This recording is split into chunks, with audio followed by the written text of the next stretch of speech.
This is the UPMC District 4 All Star Football game on MyTV WQMY.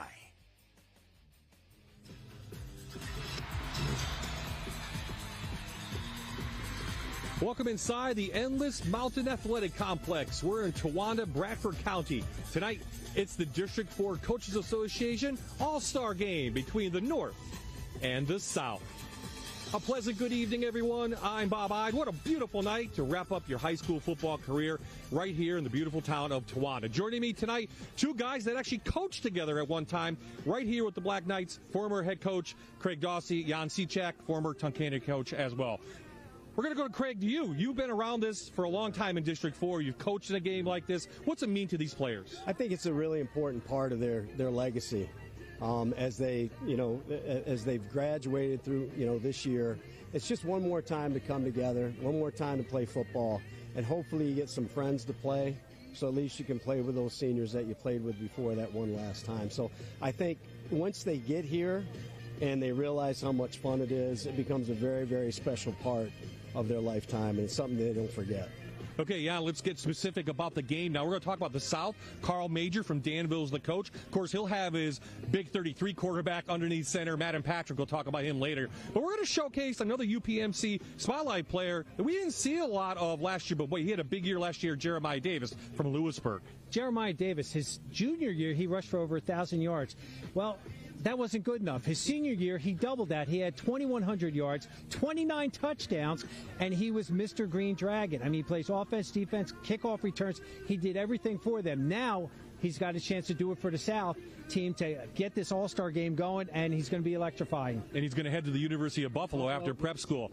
Okay, one guy we saw him this year on our Friday Night Rivals, our other UPMC spotlight player, Riley Vanderpool. Yeah. Special for him to play here. Yeah, I think it's a really special thing and it's really special for me to be able to watch him play here. Since I was around him for the last 3 years, I didn't get to coach him his senior year, but Riley has I think it was over 4,000 yards of offense and passing it at 2,000. But what's amazing about Riley, people don't realize, is Riley was never a quarterback. Going into his junior year, the kid that we had slated for quarterback decided he wasn't going to play. He was a great kid. He just decided not to play. So there we are in June. What do? So obviously Riley the athlete, but it was kind of interesting to watch him evolve because when he started throwing a football, he looked like a baseball player. So he had that and he had a great arm. He's got a great arm. So Ryan Larkin, the offensive coordinator, worked with him all summer to get down that good motion that he did. But I think he's, in his career, it was over 4,000 yards rushing.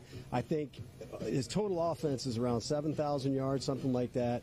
But on top of him being a football player, let's set that aside. The type of young man he is, we talk about accountability, responsibility, dependability. He is all three of those things. He doesn't miss workouts. He doesn't miss practice.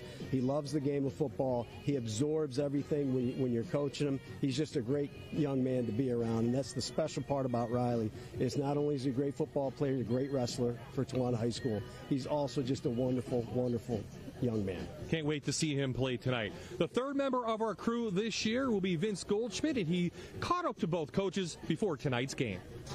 Thanks, Bob. Live here in Towanda. Beautiful night here for some high school football. The District 4 All-Star game. We got the two head coaches, Coach Carl Major of the Danville Ironmen to my left, and to my right, Coach Jamie Wecker of the hosting Towanda Black Knights. Now let me ask you, hosting a game of this magnitude, what does this mean for yourself, your team, and the school in general? Well, I think for me, personally, it's kind of an honor. It's my hometown. I've grown up here. I've been here pretty much my whole life. So to be able to host the first one that the North's hosting is a pretty cool experience. And Coach Major, you've been at the helm for 2 years, and you built a great connection with Madden Patrick. How does it feel to get to coach him one more time before he heads off to college? Oh, he's very coachable to start with. He's very knowledgeable of the game. And you'll see tonight he's going to come out and really play his heart out. And he didn't have to play in this game. That shows his character. And the reason why how we won the last 2 seasons, because of that decisions he makes, and he just does a great job for us. And it's going to be an honor to just do one last time with him. And for both of you coaches, what does this game mean for the Northeast PA football community? Well, for me, I think it reminds a lot of people throughout the state that we have some good football here. You know, I think this is probably, besides the Big 33 in the East-West, probably the best run, you know, all-star game that I've been a part of, or I've been a viewer of. So I think it reminds the rest of the state that we got some good football here. And if, like Coach was saying, you know, we have a Big 33 kid playing here. We have kids from the East-West game. We got some real good football here, and it's nice to get exposure, let these kids be seen by a bunch of people. Same here, and like I said to a team this week, I said, listen, you ever hear a guy named Ray Lewis? He never had a full scholarship until he played in an all-star game, and then a coach came to watch another player, and they seen him play. So I said, you never know what can happen, and the talent that's being previewed tonight is phenomenal on both sides of the ball, and just play your hearts out, and you never know what can happen. And there is great talent in Pennsylvania, and it really seems to be a little more in our direction. Coaches, best of luck. Back up to you, Bob. Again, a beautiful night for high school football. It's the District 4 Coaches Association All-Star Game. It's the North versus the South.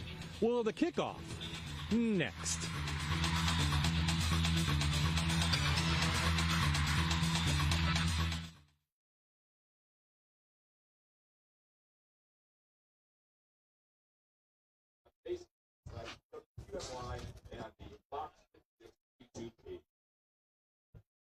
White getting the balls. South first. South. Okay, here we go.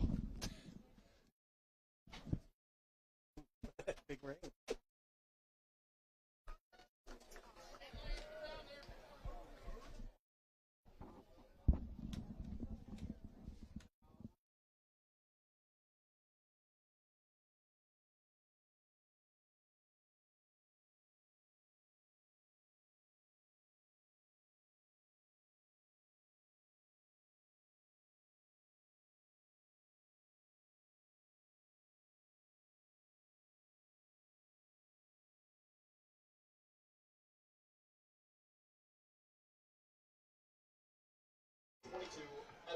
We're all set for the kickoff here in Towanda for tonight's District 4 All-Star Game.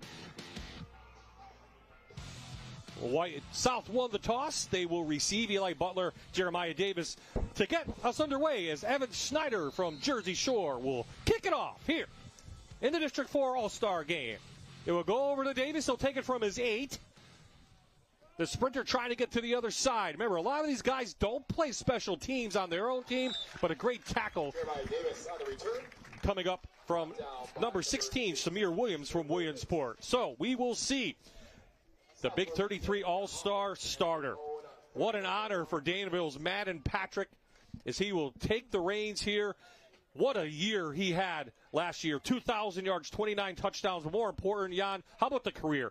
7,598 touchdowns in 52 games. We saw them when we broadcast the game last year, and how composed he was. He doesn't get flustered out there, and he's just pinpoint accuracy. And he's representing the Big 33 game right now with his helmet from the game. In that game, the Big 33 was 12 of 18, 118 yards. It throw 2 touchdowns. So they'll set up in a 4-wide-out set. Davis, the sidecar, as Patrick takes it. This is Davis off the right side. They have a big line. Nice defense coming up. Landon Moore makes the first tackle. Brought down by number 75, Darius Farrell. For this type of game is, you know, you don't want to create lanes defensively, and I think the defensive line, as I watch them, just on that first play, they're getting about ankle depth, and then they're just kind of playing in the gap and just doing what they have to do there. So that's a great job by the defensive line of the North. And they have to play a base 4-3, correct, Coach? Correct, that's correct. Yes, they do. Same offense still out there. The 4 wide receivers set under Carl Major from Danville. We know he likes to throw the ball, and he will with Patrick. Price from Shamokin in motion. Patrick downfield, Ben Delball, knocked down, good defense down there by Williamsport's Kyrie Bradshaw of Williamsport. He knocks it down. Now let's take a look at tonight's starting lineups, brought to you by Blaise Alexander Family Dealership. Patrick Davis and Trevor Keats will be in the backfield once in a while. Delball, Hunter, and Betts get the start. And then here's your offensive line for the South. very big offensive line. Yeah, they're averaging about 242 pounds across the board there. The biggest guy is Bryce Chicatano at 6'4", 290. The latest guy they have is Chase Miller at 200 pounds at the right guard, number 55. Coach Dawsey, we're going to have to talk a little bit. The receiver, number 15, Ben Delball-Sham, is going to Navy, and I know you're the sprint coach up in Army. Yeah, that's going to be an exciting thing. I'll tell you, I'm going to let this play out. Patrick under duress, taken down. Looks like he'll gain a yard. Punt team now will come on for the South team. Coming up, it looks like Various Farrell out of Towanda to make the tackle. So I didn't realize just how, Army Navy, it's huge down there. I get a chance for 3 months to be down there and it doesn't matter what sport it is. It comes down to Army Navy. Certainly the sprint football team with Army and Navy was a great matchup this year. We played them twice. We fortunately beat them twice. But it is still a huge rivalry. It doesn't matter, who's playing, what's playing. If it's Army Navy, it's all bets off. It really is. It's an atmosphere that is really impressive. It was something that I kind of wasn't ready for, and even at that level, it was impressive. Really impressive. So a mock punt, so to speak, no rush on that one. So the North team will take the field right around their own 44-yard line after holding the South in control. So the North will come on. They'll be under the direction of another very good, talented quarterback, Elijah Jordan out of Jersey Shore. We saw him. He's headed to Lycoming. To 2,300 yards a year ago. 28 touchdowns, just 8 interceptions. We liked him when we saw him last year. Oh, we saw him with Dallas. And the pivotal point in that game with Dallas, it was going back and forth, was when Elijah decided to do what he knows best, and that was run the ball from his quarterback position. Dallas was not prepared as much for that, and he's just a great running back. Talking to the coach right before the game, and he said he was a 3-year tailback. Now he's a quarterback, converted quarterback. I think you'll see a different philosophy with this team on North. They're going to run the ball. 3 running backs in the backfield. Riley Vanderpool comes up from Towanda. A yard gain on that. Gain of 1 on the play. So different philosophies. Carl Major likes to throw the ball. Jamie Decker is going to stick with the traditional run. Well, yeah, Coach Wecker, he likes to run this. This is what he's used to doing under Coach Dawsey and with Coach Larkham. And now Coach from Williamsport is the offensive coordinator for this evening. Jordan going to go long. 1-on-1 on the outside. He got to play man-to-man. We have a flag down. Flag on the play. Defense down there by Andre Bell from Shamokin. I think he got a little bit too close from Paul Hale from Jersey Shore. And that'll be our first penalty of the game. And again, it's not a spot foul, everybody. This is just a 10-yard from the line of scrimmage, automatic first. Number 5, 15-yard penalty. There's our officials for this evening. There's our thank you from District 4, Nate Williams, white hat you see right there. So our first penalty should put the North inside South territory. It'll mark it off. And in fact, it does. And I think talking about Coach Wecker, I think Coach Pearson from Williamsport is actually running the offense. Yes. For the North. Correct. That was a great. Actually, the quarterback threw a great ball. I mean, he put it exactly where he had to put it, and fortunately, the North got that interference. But that was a great throw on the quarterback's part. Here comes the rush from the outside. They're going to try a long end. The Bradshaw's open. In and out of his hands. Intercepted. Picked off by Rosini from Bloomsburg. Wow. And it'll be a turnover and a touchback. The interception for bobble the ball. Who gets it last? Hot potato. Rosini pulls it in. He had 2 interceptions for Bloomsburg a year ago. And on this replay, he's got time, and we know that he could throw the ball. Look at that. Great placement right there. Just number 16 had that arm inside, popped it out, and number 2 is a lucky recipient of that interception. Yeah, unfortunately, that ball was a little bit underthrown, so the receiver had to slow down. But the receiver had the defender beat, but he had to slow down for just a half a step, and interception as a result. I like the play call, though, guys. How about going deep on the first couple plays in both teams, trying to air it out when you only have like 4 practices? any of these quarterbacks, why not? I mean, rhythm is the hardest thing to establish in 4 or 5 days of practice, and some of the kids can't make it to all the practices, so it's hit or miss. And really, these All-Stars are looking pretty good for only limited amount of time together. I think we have an illegal substitution called by one of the back judges. We have a flag down on the far side near the south. The North won last year 30-3. Illegal substitution, 12 players in defense. Remember that? Lightning. But it was also a thunderstorm by the 2 Loyal Sock players. They put the quarterback and the wide receiver put on a show down there. And the year before, South won 9-7, one of the closest games in the history. So after the 5-yard penalty on the North, the South will take over their 25 now. This looks like the same starters back out there on their second possession. Davis inside looking for a gap, but the defense was right there. And let's take a look at the South defense now. The North defense, brought to you by Blaise Alexander, Nason Farrell, Morehart, and Congdon will be in the outside. There you see their schools underneath. Bailey and Bowen, Vanderpool. Going to consider a linebacker more of a safety tonight, and there are the secondary in there, are in the middle as well.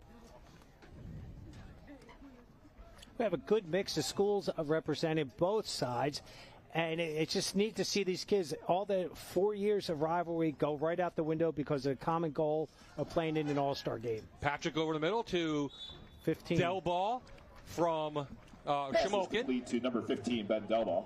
About 7 yards on him, and we talked about him going to the Navy. He actually wants to be a Navy SEAL. So he's going to go into the SEAL program. You know how tough that is. Wow. Good for him. And you know, he's got that physique for it. He understands the mentality. You're going to get knocked down, get back up. All those years of playing football, that's what we try to emphasize to these kids. Life is tough. You got to be tougher. Shamokin had a fantastic year, one for the ages a year ago. And Delball was part of that on that team. 12 touchdowns scored for the Indians a year ago. Mark Persing actually running the offense for Carl Major. A lot of Shamokin players as Davis pulls forward for 4 yards. So Persing did a nice job down there with Shamokin. And again, right in here, you'll see this is our spotlight player, Davis. He's 5'9", 185 pounds. But once he gets to that second level, watch out. He's got that burst of speed that can elude those linebackers. And I think the best part of this game is it's just one-on-one because it's such a vanilla defense and vanilla offense.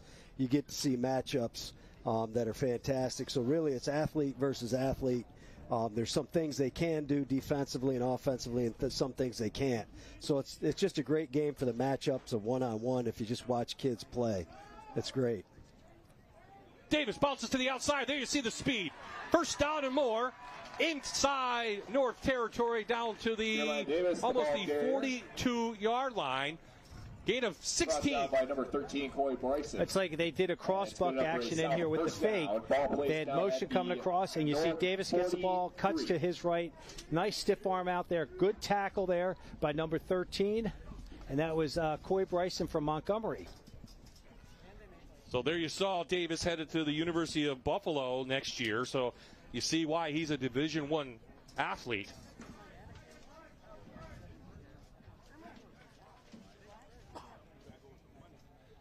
So South on the move now. No score. Under 7 minutes to play in the first quarter here. Good move by Davis. Great job on the defensive side. Shooting in was Caleb Nasson from Athens to disrupt that play. Ryder Bowen. And he came in with his shoulders squared up, ready to go in the hole, and that was all linebacker that made that play there. So that was a really textbook tackle that he made, and people swooping around and making a play as well. So that was just a great defensive play. Well, 72 coming up, though, Coach, like that. He just stuffed it right in there. He had 3 yards upfield, and then he had support, like you said, from the linebacker to shut that down. And I think it really starts with your up front 4 because they've really got to stay. They've got to keep those lanes from being opened up. And they can't go backwards. And I know I'm going to stop here just for a minute, let this play. Rolling out Patrick to Delball. He finds a seam, and he's all the way down to the 22-yard line. What puts a lot of pressure on the defensive line in a game like this is there's no linebackers can blitz, so it's just those 4 going all the time. Obviously, some of them probably are not in football shape. That's obvious. Straight since last November when they stopped playing, so they're going to run out of gas quick. And these guys up front are big for both sides, and it's going to be interesting how all that plays out. Absolutely. So a big 27-yard gain for Madam Patrick and company. Of course, Patrick headed to East Stroudsburg University. Under Jimmy Terwilliger, great offense there, and there's Farrell. Gets by his guy, and he makes the tackle for no gain. Yeah, what makes this play for Various, I think, is he doesn't go deep into the backfield. If we watch the instant replay, he just comes right down the line. The hardest thing to do is teach young kids at the defensive line is don't go deep in the backfield because you create lanes. So you want to get into your gap. You got to play strong. You got to play hard. And then let your linebackers come in. And every once in a while you get a play like that, but you get a play like that because you're not too deep and that you can shift down and you can shuffle and get that play. Various headed to Slippery Rock. He's a late bloomer, Coach. You look at his numbers, but really didn't notice him coming up, and all of a sudden he made the East-West All-Star team this year. Yeah, I kind of noticed him in 6th grade. Okay, so not too late. Well, when he's that big, right, you can't miss him. He was huge, and I think he was playing quarterback at the time. And in our number 33, Samuel our Hall. small fry program.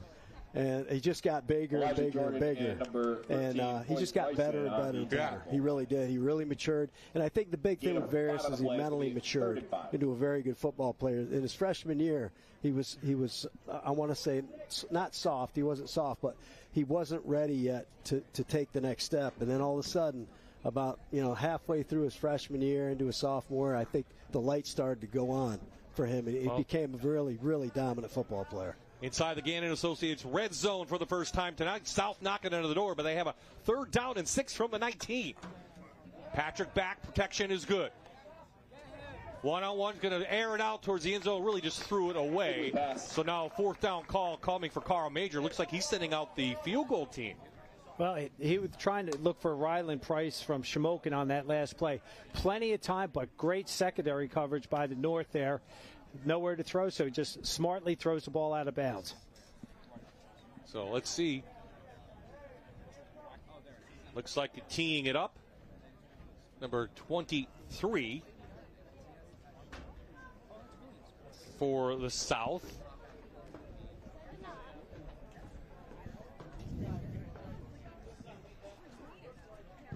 And the kick is short. And wide. And wide. And not sure who that is because I don't know. Is that 33? Is that Hall or 23? It was 23. Yeah, I don't see a 23 on our roster. So we'll get a name. Oh, McCoy. There you see. Right on the back of his jersey. So great camera work, guys. Thank you. I don't think that was. That didn't look like Chase's helmet, though. That didn't look like Chase McCoy, but. So another piece of this, guys, also is with the rules of this game is on an extra point or field goal, there's no rush. Yeah. So if you're watching this game right now on TV, that's just part of the rule. We don't want any kids getting hurt. So any type of point after touchdown or field goal, the defense just pretty much just stands there. They can put their hands up, but there really is no rush. Again, player safety. Absolutely, yeah. So the North holds, and we're still scoreless under 4 minutes to play in this one. Hand off to inside career Whaley, from Williamsport. Met on the outside after about a 2-yard gain, and that is, looks like 44, Coach. Ethan Miller, Selinsgrove. How about his numbers for his career, Coach? Oh, my gosh. 380 total tackles, and what else? 58.5 tackles for losses, 7.5 sacks, 6 sacks here. But again, number 29 came up, did a real nice job, scraped off them, and then again, you see the white jerseys getting into the frame to make sure that they're there to take them down. So 2nd down after that 4-yard gain. Whaley in the backfield headed to Juniata. This is where Jordan can be tough. Shifty loses a helmet. Going to be close to the line to gain for the 1st down. Quarterback keeper. And another big part of this game is our receivers on both teams really have to hold their blocks because there's going to be a lot of outside runs, and the hardest thing for a receiver to do is to hold that block for 2 or 3 seconds, however long he has to hold it. So for both teams, really, these outside plays are going to be really instrumental for those receivers to be able to block and to hold that block for just a bit of time. And again, Coach, you coach the receivers up in Army. Again, you got to teach them inside leverage, get the arms inside. You can't extend. You got to keep your feet moving. Absolutely, and it's a lot harder than it looks. People just think that you run out. Well, the problem is there's a certain point, there's a sweet spot where you have to break down. You got to buzz your feet. You have to move your feet, and then you have to be able to go left or right. So be sure to check out the we'll pick that up after this, Coach. Scoreless here, 2:27 left in the All-Star game in Towanda. We'll be right back.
UNB Bank is proud to be your hometown bank and fully supports high school sports. With locations in Mount Carmel, New Media, and our Smoke and Dam loan office, UNB offers lending that's local, service that's personal, and banking that's trusted.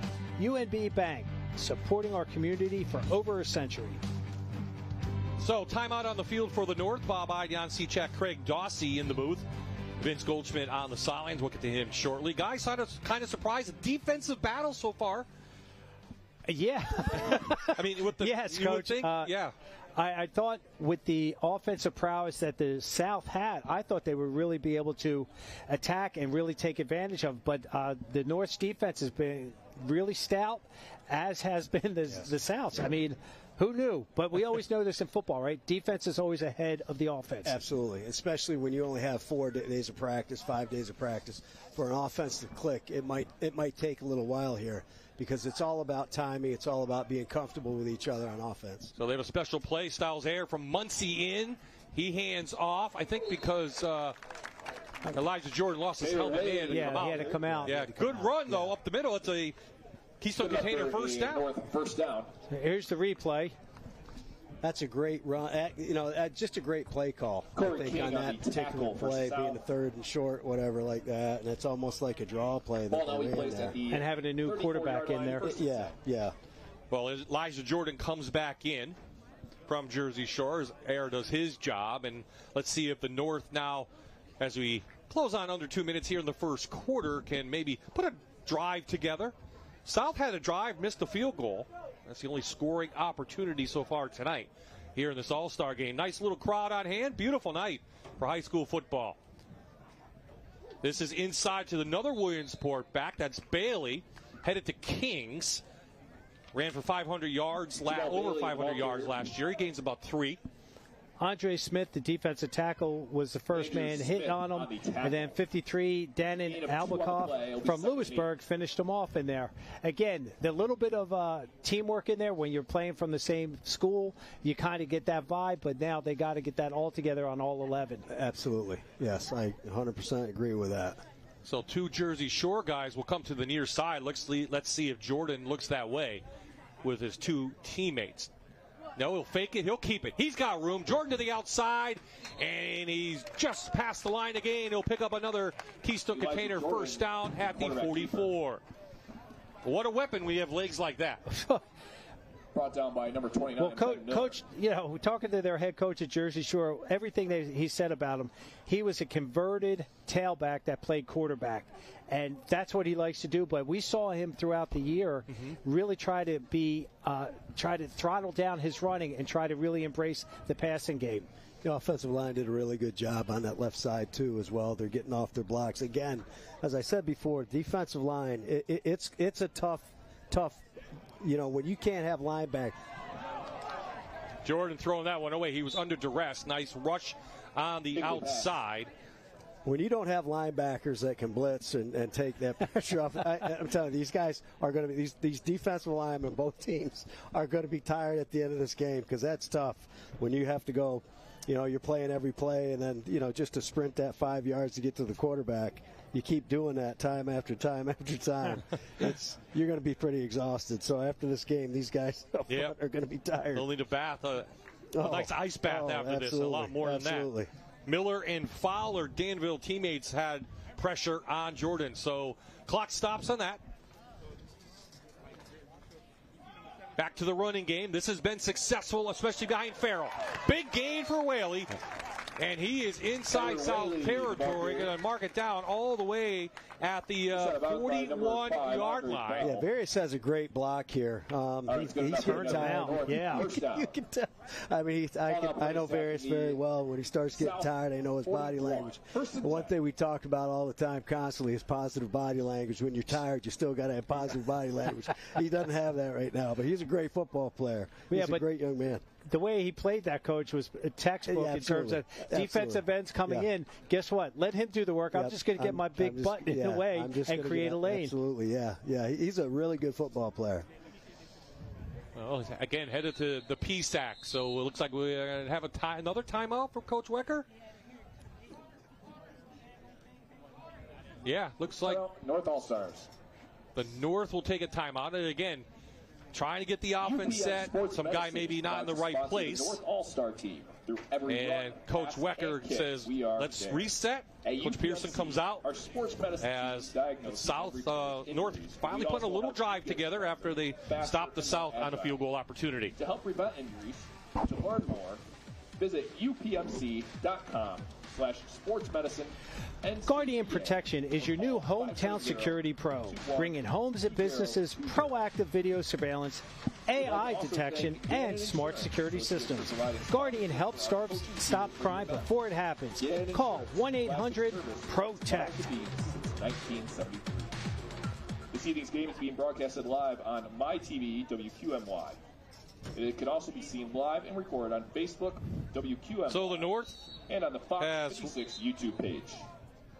Gained just about 100 yards tonight. South as well, but again, also any in between the 20 so far is where we've been playing this game. Yes, we have. And again, I wouldn't be surprised to see North, right? Coach Pearson throw that long ball again. It's go there. Downtown, baby. Yeah, it's there. Like I said, the last interception that this quarterback threw, he just threw the ball just a little bit too late, and the receiver had to slow down for the ball. But I think, you're going to see that.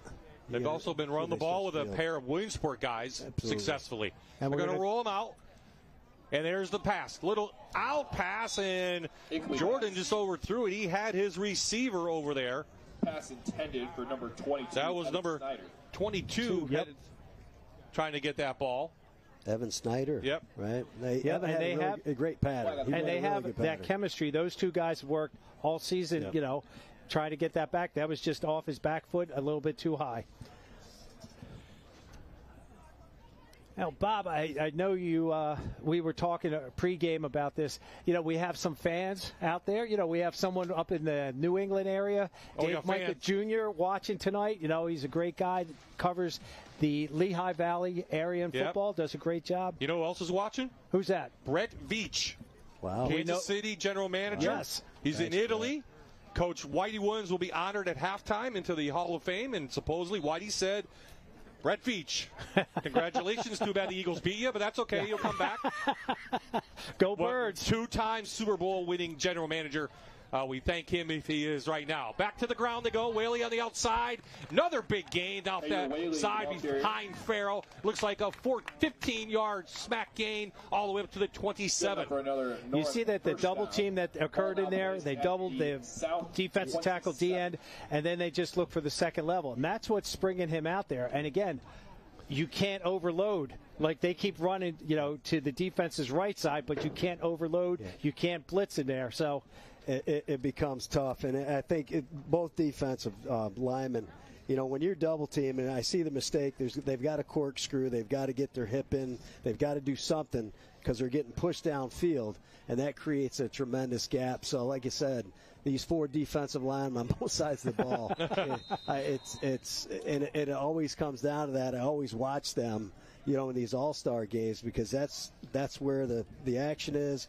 That's where it's going to be made or broken during this game. And these guys are going to get tired. And I've said it again. Yep. I'll say it 100 times tonight. It's early yet. It's early yet, and they got to keep going. They got to keep pressing. So the 5-yard delay of game backs them up to the 32.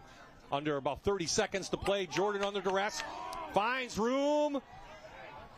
Finally taken down by Chase Miller from Danville, but Jordan almost got away. He does get positive yardage up near the original line of the game. Chase Miller on the tackle. Well, and Coach Dawsey keeps alluding to defensive linemen. Again, if you watch this, he retraces his steps in here. And nice job from his defensive end position, just grabbing anything he can, because I'll tell you what, Elijah Jordan is a tough individual to bring down. Chase Miller had a nice career at Danville. 153 total tackles, 32 for a loss, 17 sacks, and we'll see if his team can get on the board. North on the move. After 1, we are scoreless in Towanda.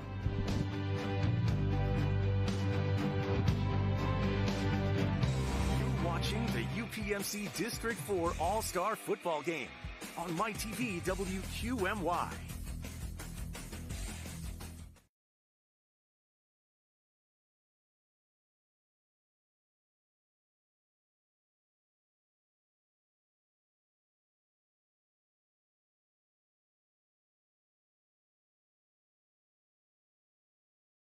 Adam Harris.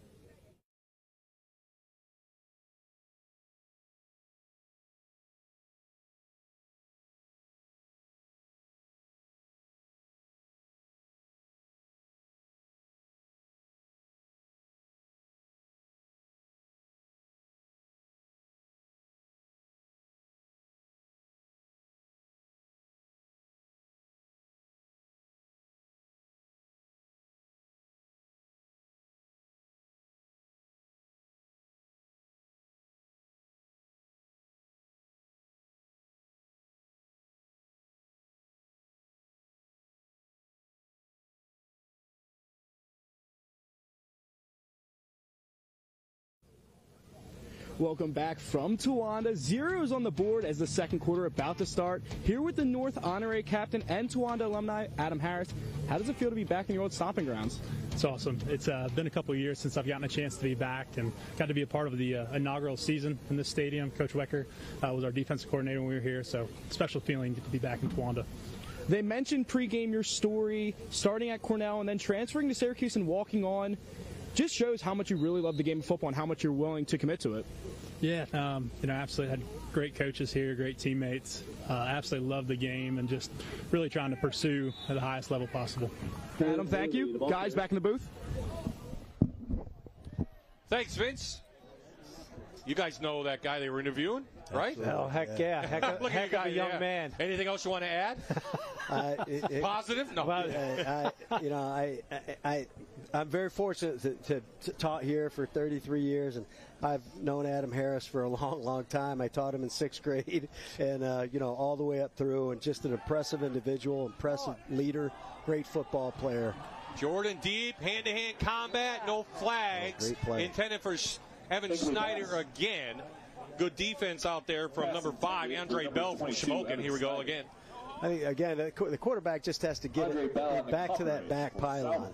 I think he's just underthrowing the ball, which is giving the defender time to people are open. The receivers are running nice routes. They're open. They're coming in the clear. The hardest thing as a quarterback is you got to go to where he's going to be. And if he can just put that back on the back pylon and just let those kids run for it, I think you're going to get a lot of points here. And getting back to Adam Harris, I was fortunate to coach with Coach Dawsey, with Adam and his brother. We had great teams back then, wonderful teams, and he was so coachable. And I still remember, Coach, that he said his dream was to play at Syracuse. Absolutely. He worked his tail off in the classroom, in the weight room. went to Cornell, didn't stop his dream, and then he transferred, and he ended up being a walk-on. Yeah. And then fullback at Syracuse. Yeah, it's really interesting because I remember his sophomore year, Coach Seacheck was with us, and just after watching Adam play, I think Coach whispered in my ear, "This kid's a Division I prospect as a sophomore," because he was playing like a senior. He really was. And I immediately called Penn State and said, hey, you need to get this kid on your radar. And I'm not sure. And actually, Penn State said that they felt he was just a half a step or one step too slow, and that was it. Other than that, they absolutely loved Adam. But I'm glad it worked out for him, and he got to go to Syracuse. It was kind of neat. On a kind of a sad note, the last football game I watched with my mom before she passed was Adam Harris. Yeah, and he played down at Yankee Stadium in the Pinstripe Bowl. So that'll be a great memory for me. That is. I mean, again, your mom, she was awesome. Debbie still makes Polly Dossey's molasses paddles. Davis ball carrier. Yeah, she's a great lady. So back onto the field. North had a punt. South has the ball at the 18. Davis, 2 yards. We have a new quarterback. And it looks like it is Chase McCoy. 892. Who has the ball. 892. Chase last year threw for 1,400 yards, 7 TDs, and 11 interceptions. Carl Major coached him in 9th grade at Northwest. So Chase going to roll, going to throw a nice pass down to Del Ball. He was well covered out there, didn't have any separation, and looked like it was knocked down by Samir Williams for Williamsport. It really was, and again, it was throwing into triple coverage on that. The ball was, and Coach Dossey said this earlier, balls are being thrown a little short. It's going to end up getting turnover city if they don't clean that up. So now we'll get some substitutions in, see some backups, as we already have Matt Patrick sitting. We'll see him a little bit later on. Matt Belichick from Mount Carmel played a little quarterback. Junior year, sophomore year too, down with the Red Tornadoes. He is also slated to play a little bit at the signal caller position. Looks like we also have a new running back in there. We'll check on that in a second as we pick up second down. McCoy on third down, Chase in there first. Sack of the game, apropos, Various Farrell. And a lot of great movement with the defensive line on the north here. You see some moves, you see some hands, shooting hands, doing things to get people off you, and they end up getting a sack. And that's a big time play there and a really important. Well, the running back that came in, I'm sorry, Coach, was Braxton Brown from Columbia Montour Vocational Tech School, and he kind of looked like a deer in the headlight. He stepped up, and there were two guys coming in. He didn't know which way to go, and Various had a great sack there. Yeah, he did. Oh, so still a defensive battle. Neither offense was in the 20s, so we'll punt again. This time, Stone Allison kicks it, and Riley Vanderpool from Towanda pulls it in for the North, and they will have excellent field position to begin this possession here at the South 44. So let's see if we can get some points on the board. Boys, huh? We got to keep in mind also the quarterbacks. They haven't thrown for this game. And it's so important to throw as a quarterback throughout the course of the summer. It's just like a pitcher before baseball season. You got to get your arm strength. This is the same thing. And I think maybe some of the underthrown balls are due to, these guys have not thrown the football a lot. Only, it may have started just this week. So it takes, you want through the summer to have your quarterbacks throw just to get arm strength. Well, we know one guy that threw was Matt Patrick, right? He hasn't had a break. He hasn't had a break. And most kids that play in a Big 33 game wouldn't do this kind of game, but Matt is just a special kind of kid. Well, he wanted to do it for his coach. Yes, he did. He actually talked Carl Major into coaching because Matt said, if I play, I want you to coach. So hence what happened. So again, off this left side, some running room for the running back again. It's been there all day long for the North. Well, Whaley's getting a whale share of the runs right here.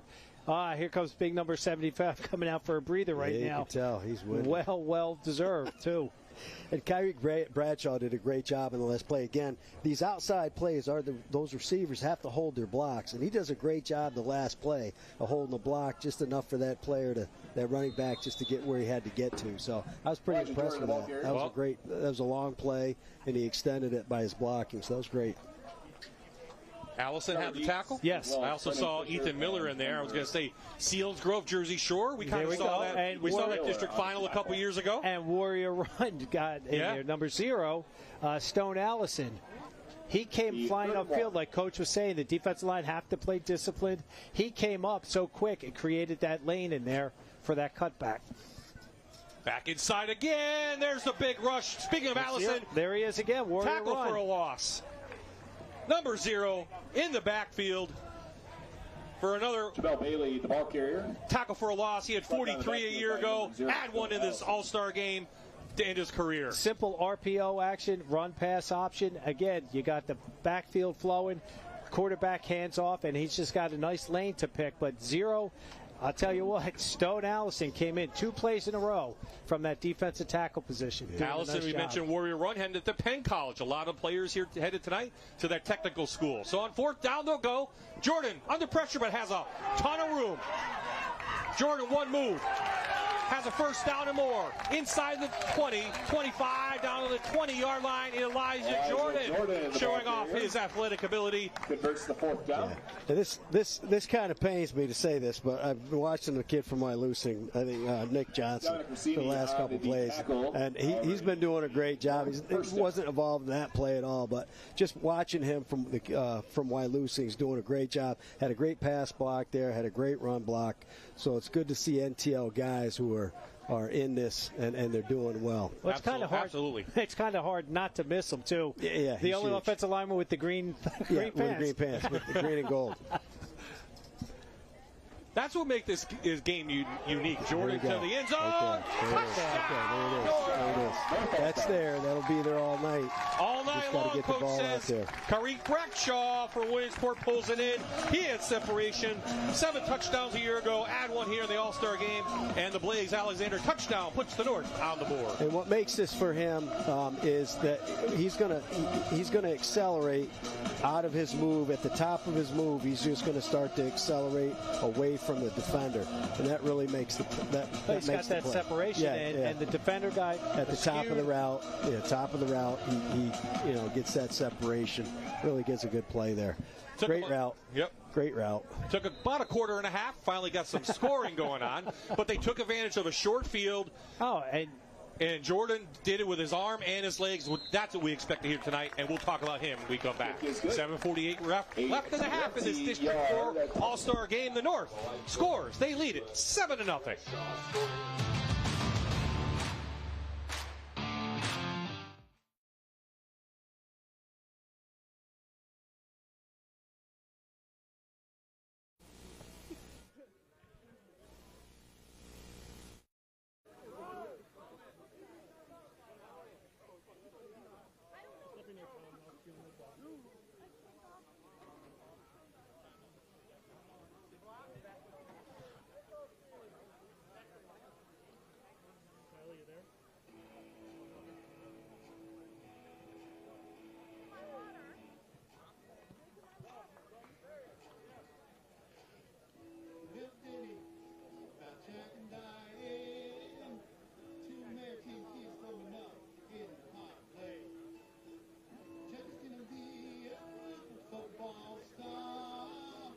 Test 1 2. Test 1 2. Can you hear me? Can you hear me, Steve? Test 1 2. I'm here.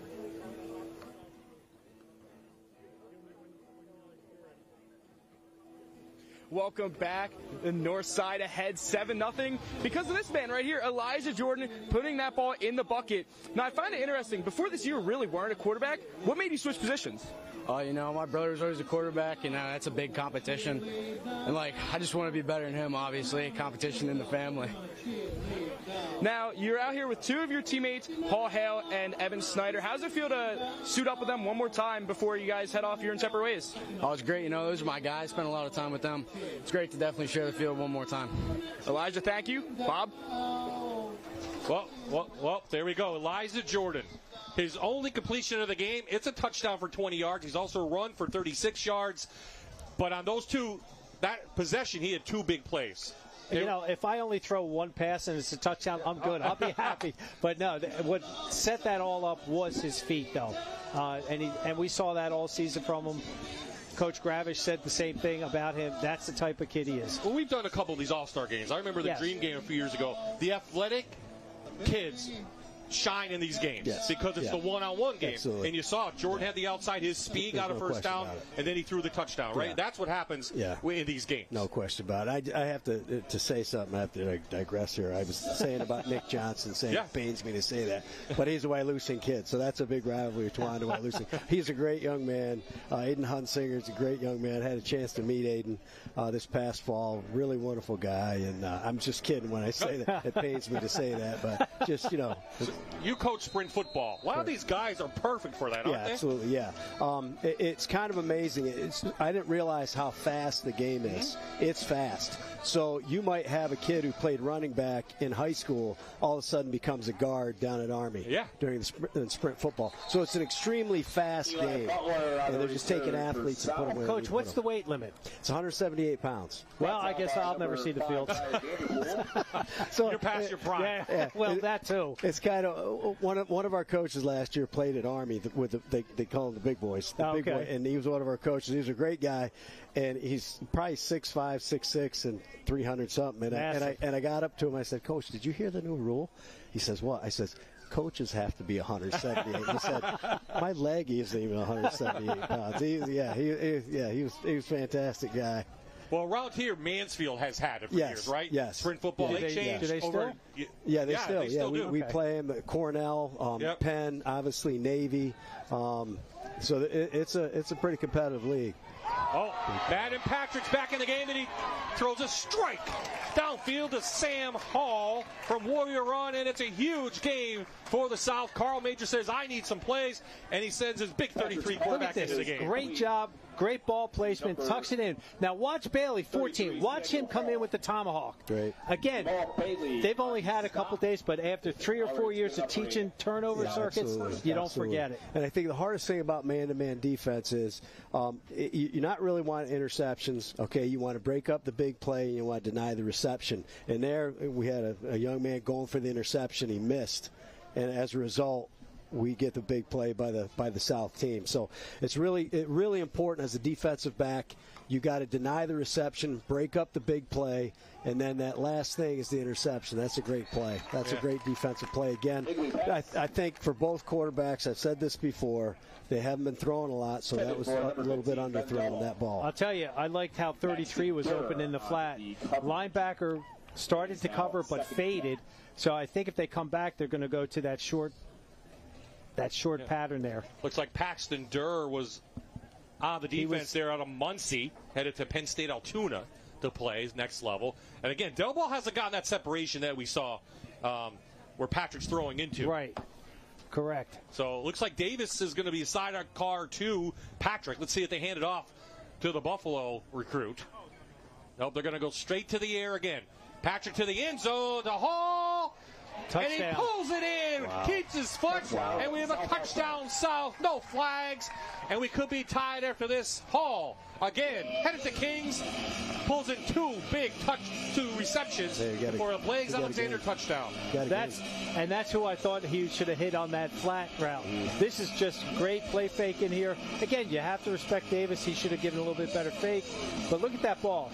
Perfect, tight spiral. Right, Coach? What'd you say? The pylon. The pylon. You got to go for the pylon. I mean, you have to throw them where they ain't. Our guy Jimmy Terwilliger, he is salivating right now for Madden Patrick to get down with the Warriors. And he likes to throw the ball.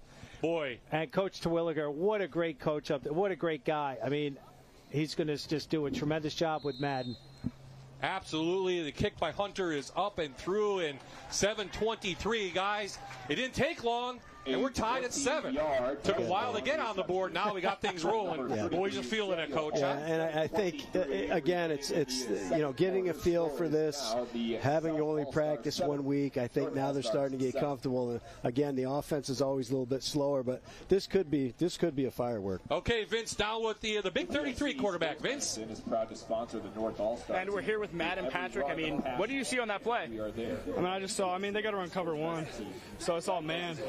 but they did they banjoed it a little bit, but I just put it in a position where Sam can only catch it, and I was in the back pylon, so that was a heck of a grab, but great protection up front as well.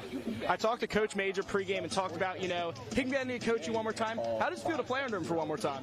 I mean, it's great. I mean, Coach Major's a one-of-a-kind coach. I mean, talking with all the other players on the team, they're like, this is how he is during the season. I'm like, yeah, he can be a little crazy sometimes, but he's a great dude. He knows ball, and I mean, the proof is in the pudding because he took us to the state playoffs, 2 times in a row, so it's a blessing to play for him again. Thank you, guys. Yep. Matt and Patrick, 5 of 8, 101 yards and a touchdown so far in this game. Great move. Short kick, but Whaley put a move on there, Coach, as you said, on the special teams, right? Wow. And he's doing it like with, in 2 feet of the sideline. That's a great move. I was impressed. Little Ricky Bobby shake and bake in there. It was some shake and bake on Paul Hale. Impressed. Impressed. Oh, that was, Eli Butler from Warrior Run on the after that. So we got things rolling now, finally. Got some offense. 2 scores on the board. Plenty of time before the half. Let's see if North now and Elijah Jordan stays on. They can put another drive together. And the offensive coordinator, Coach Pierce, he's going, yep, we're going downtown. I got my guy out wide, and I got Jordan throwing the ball. We're in good position. They're going to keep it to Jordan. They faked it to Vanderpool. Jordan, the ball carrier. I think, Coach, Chick, you were talking about the weight limit of sprint football. I just want to take a minute and talk about that. It's a really fast game. It's 178 pounds, and they have to weigh in twice during the week. So it's a lot like wrestling. If they don't hit their weight on Monday or Wednesday, then they have to run to get the weight down. And then after that second weigh-in, as long as they hit 178, they can eat. Okay. So I think they probably – here we go. Down the traffic. Let's see, with a flag down. I'll say good coverage, but kind of blanket coverage down there. It was blanket, but I think if there's a play, it could be possible. Yeah, it could be offensive. Yeah, he pushed off. Yeah, he did. Donlin, right there, you see it. There's no question about Donlin from Mifflinburg on the coverage. Hamilton led Val to play. Number 10. Again, just getting that ball out there because he's coming open a lot. Kyrique's a really good player, and he's been open a lot. If we just get to lead him with the football, right? Number 2 going to roll the outside. He overthrows Snyder again. Snyder's got great. He's got great wheels. He's got a great route. On the top of his route, he's breaking. He's doing all the things you need to do. We're just overthrowing. Again, the quarterback, if they haven't been throwing, for months before this, it's weird. Having shoulder pads on again, a helmet again, all this stuff, and then heat. I mean, it's and then if you've been eating hot dogs and cookies, and for most of the time, and it's. Is that the secret to your success, Coach? That is. So Elijah's headed to Lycoming, Division III.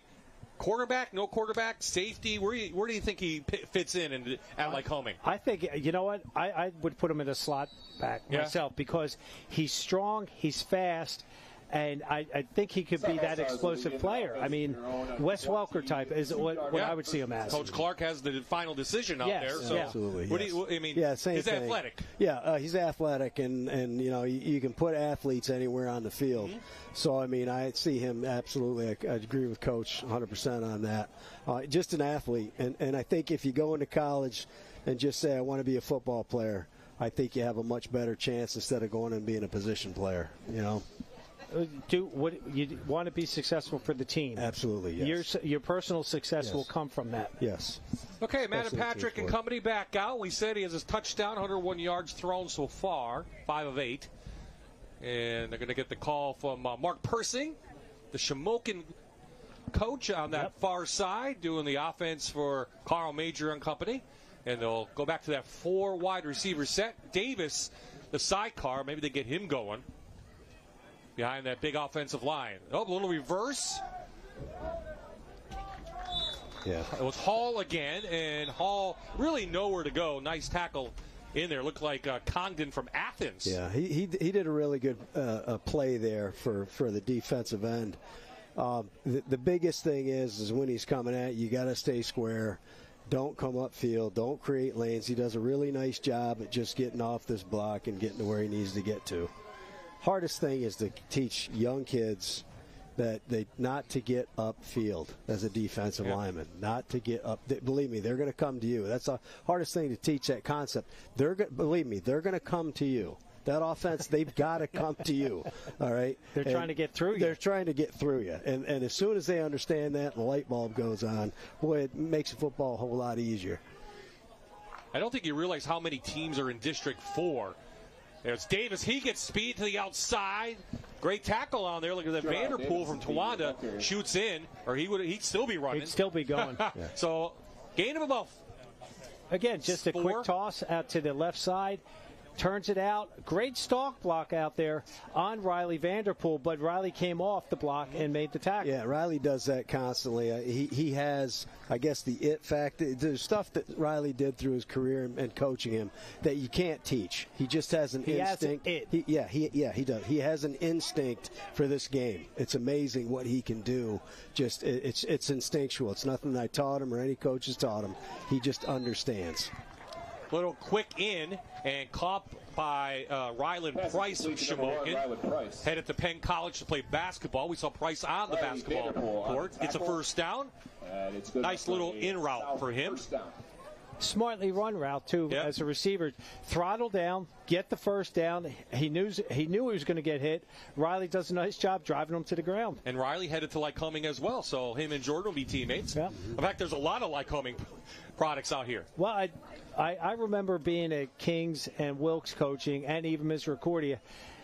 The NTL gets a lot of Lycoming kids. Lycoming comes and gets them. Yes. I mean, it's like their backyard. Absolutely. There's a lot of good football up here in the northern tier. Sometimes we don't get the press. The press. Sure. Not to be in a mean way, but we don't. And there's some really good football players year in, year out up here.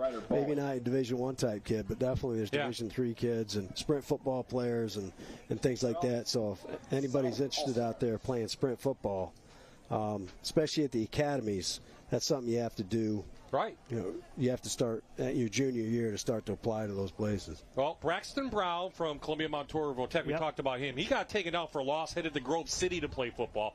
Boy, he had a nice career, too. Over 4,800 yards and 52 touchdowns on his career. He was a running back for Columbia Montour Votech. That's not bad. That's pretty good for a school like that, because that's an unusual school, right? Yes, you get that the Votech schools draw from all that schools in that area. Yeah. And they're fortunate that they have their own football team. Yeah. And he really shined. Unfortunately,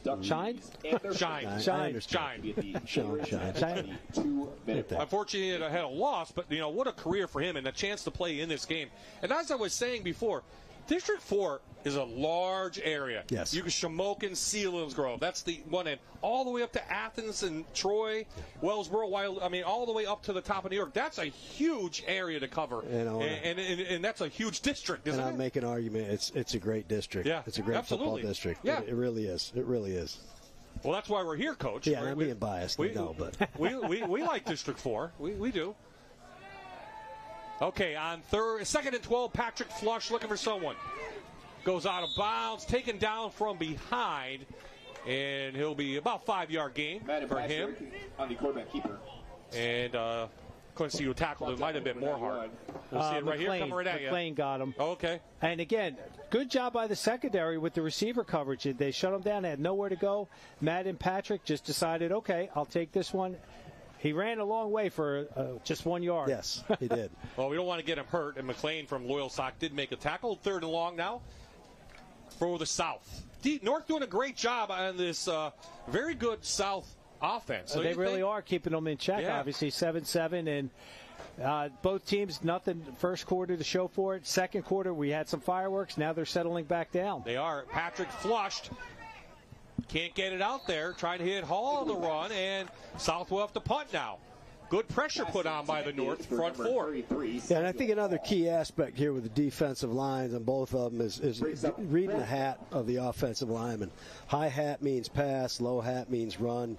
And these guys do a pretty good job as I look at them. I think they're getting off the ball and understanding whether it's a pass or a run. 3:52 left at the half.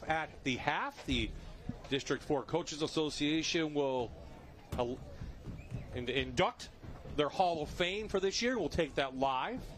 And Vince down the field will grab a couple of those Hall of Famers. Well, the North is going to take over with 3:52, but they only have one timeout left. Yep. So that'll be interesting if they're starting to move and they just can't get that timing down. Allison on. Nice high kick. Again, no rush put on. Fair caught by Jordan at the 32-yard line. My prediction is Kyrie Bradshaw coming up. For 60 years, the Kitty Corner Boutique has been your local destination for baby gifts, kids fashion, and one-of-a-kind finds.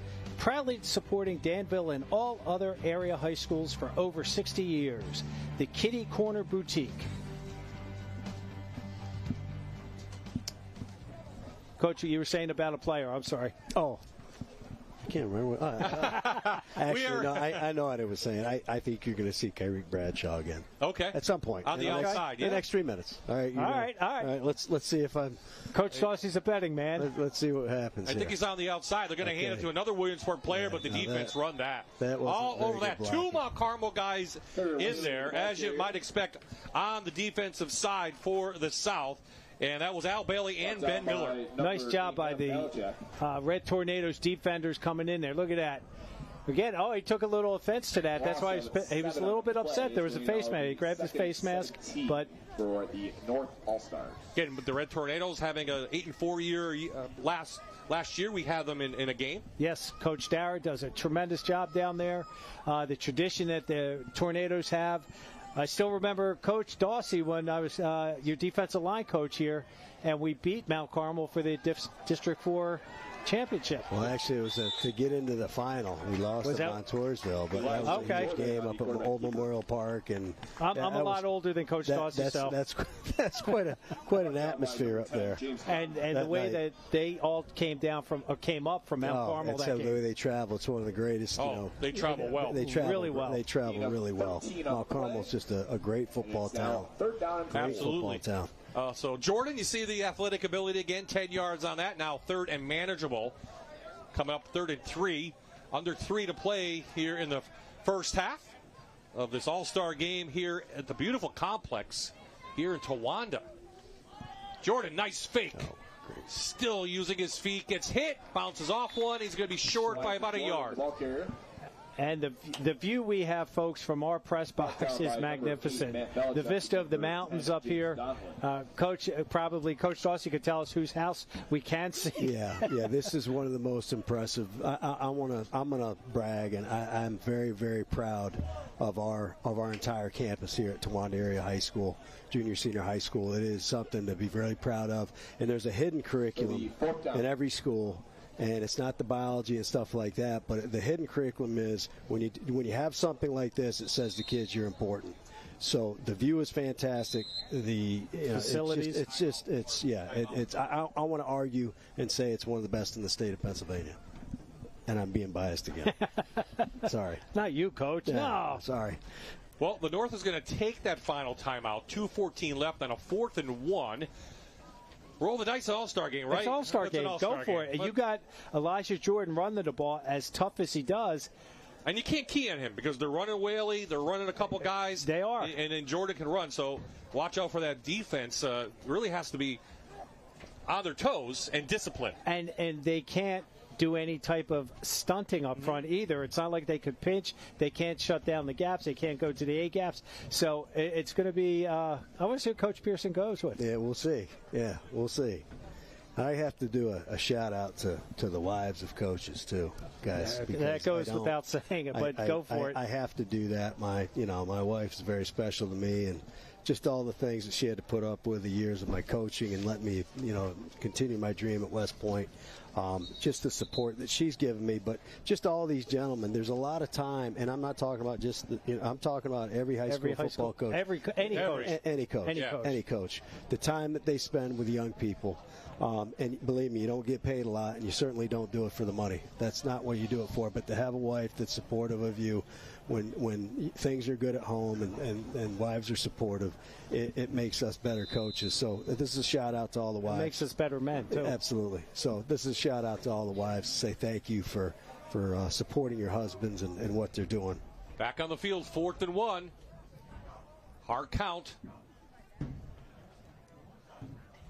Trying to draw them off sides. Defense is disciplined. Under 5 now. I don't think they're going to go for it.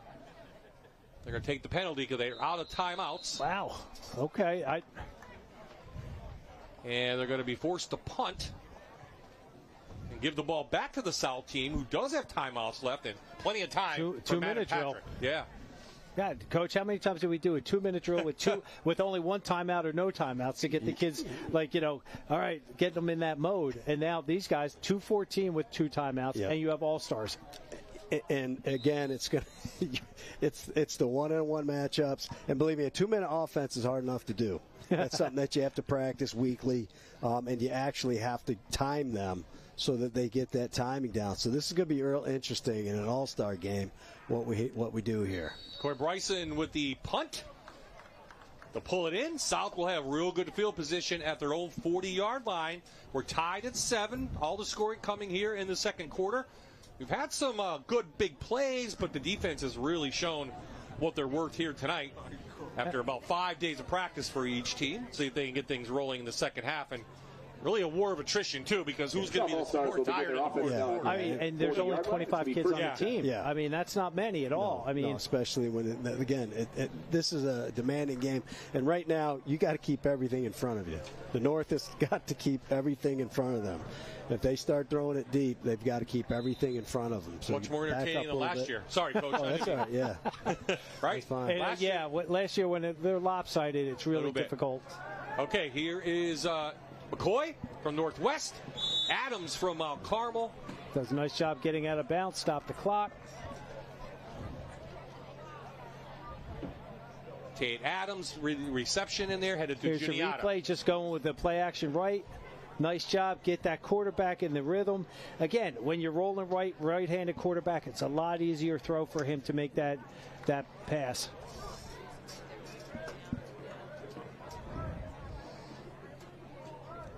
I know Coach Major always wants to score every time he has the ball, but I think this is going to be critical for him because they have to kick off to start the third quarter. Over the head of intended receiver Hall from McCoy. Third down coming up. Samuel Hall. Right now, North is playing pretty deep. The defense is playing pretty well. The defensive backfield is playing well. Again, the big thing is you got to keep everything in front of you at this point. You don't want to give up a big play. Keep everything in front of you. Keep the clock moving as much as you can. Now we have third and 4, 3rd and 3, and just less than 2 minutes in this. And I'm sure North is thinking we might be, if we stop them, we get the ball back. Mm-hmm.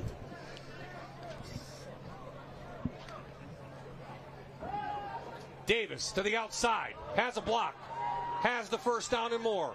Inside North territory, gain of about 9 at the 44, and that will keep the drive going.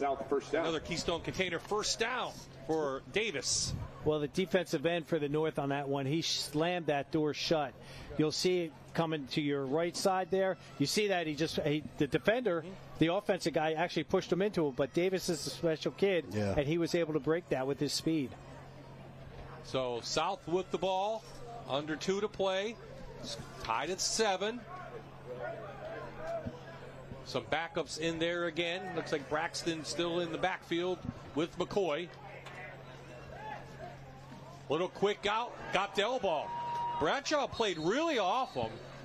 Boy, about 5 or 6, 7 yards. Yeah, I know you got to keep them in front of you, but you can tighten that up a little bit. Just a bit. Just a bit. Just a bit. Well, that's the first down. Another Keystone Container first down. And Jace McCoy doing a nice job stepping in here. You know, you would think the pressure that would be put on you, 2-minute drill, we need to score, and he's just cool, calm, and collected, getting things done, making smart plays. It's pretty impressive. Okay, trips now to the near side. The offensive line doing a nice job. North needs to get some pressure on McCoy. They'll hand it off inside to Brown. He has a gap, holds on to the ball. No one really tackling from below. Another first down. A lot of high tackles and a 10-yard gain. And timeout South. interesting that the smaller schools now are shining. You know, they're giving them a chance to show what they can do. Here we go, right here. Got a big block inside. Right there. Look at that nice block there. That was 55. Chase Miller from Danville, 6'2", 200 pounds. It says he's going to Arizona State. No football, though. No football, but, hey, he wants to get away from the cold. Is that what you got out of that? It's a dry heat. It's a dry heat down there, right?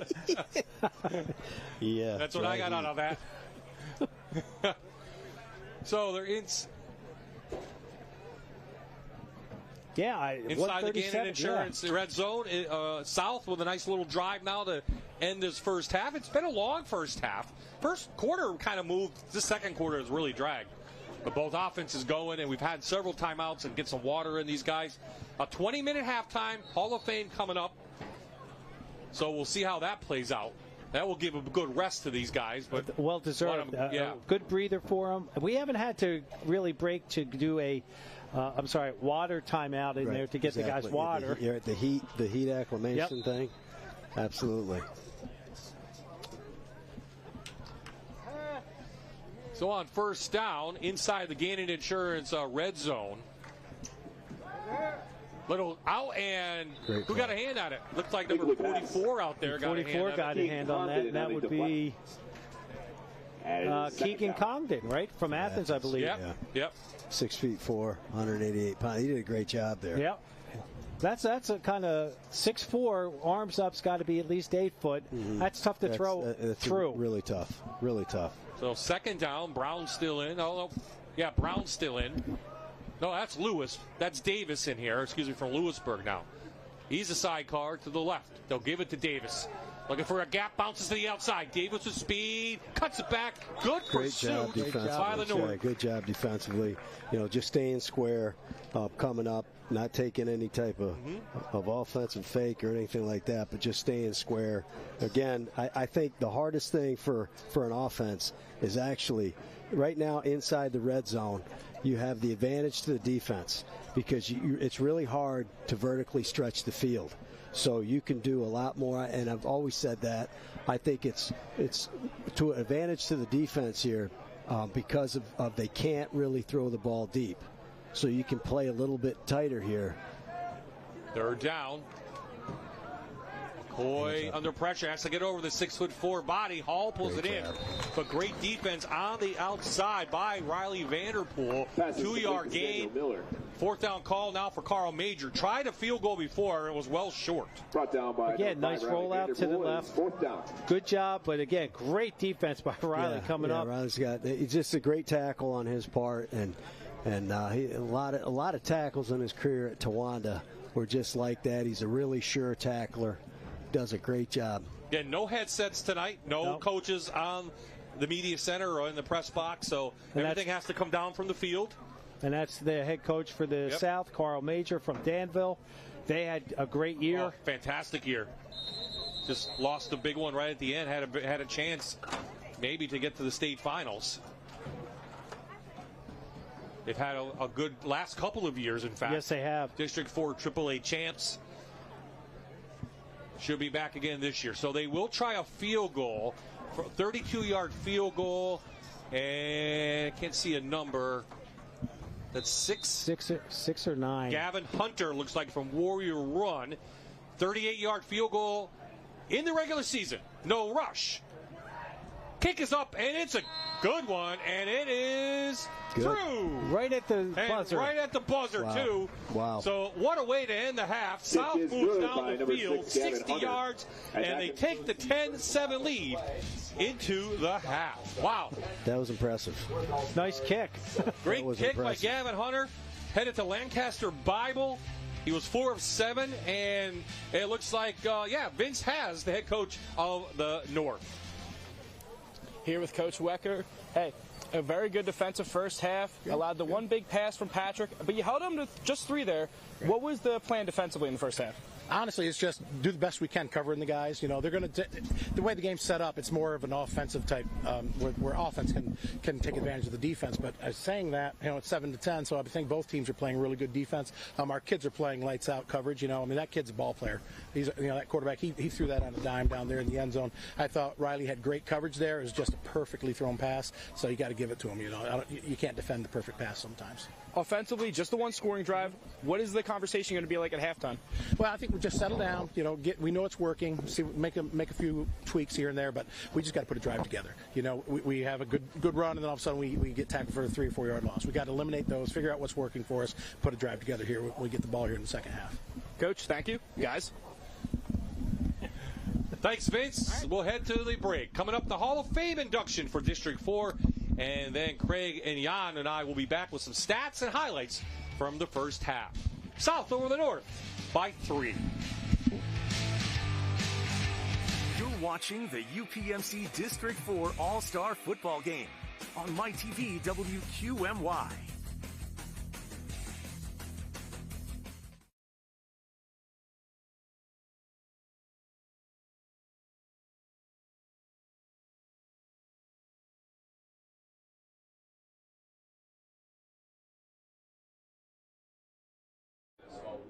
Yeah.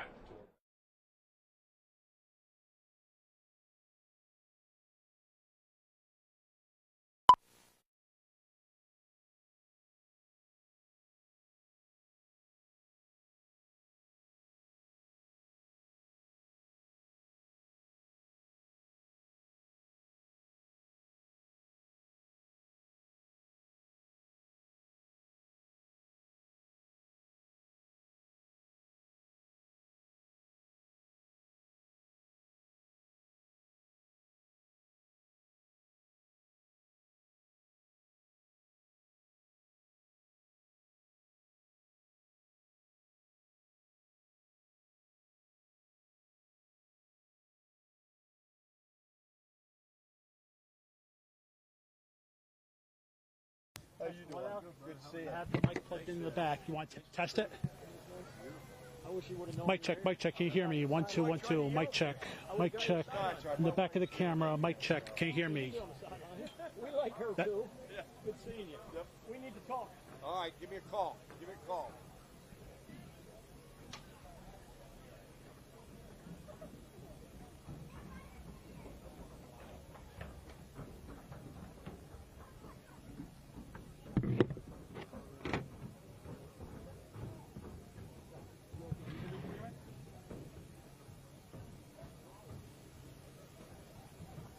Well, hold on. What do you want me to be plugged in? Because I couldn't hear you before.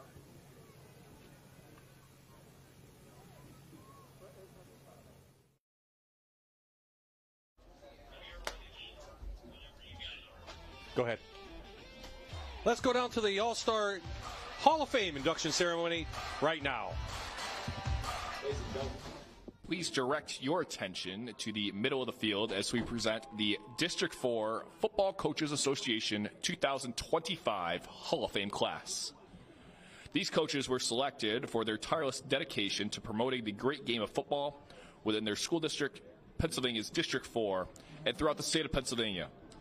District 4 Football Coaches Association not only recognizes these individuals for their successes on the practice and playing fields, or not only teaching young men how to play the game, but also how hard work and to know their perseverance pays off in countless ways throughout their entire adult lives. This evening, we will honor 5 such football coaches that have served over a total time that spans 6 decades.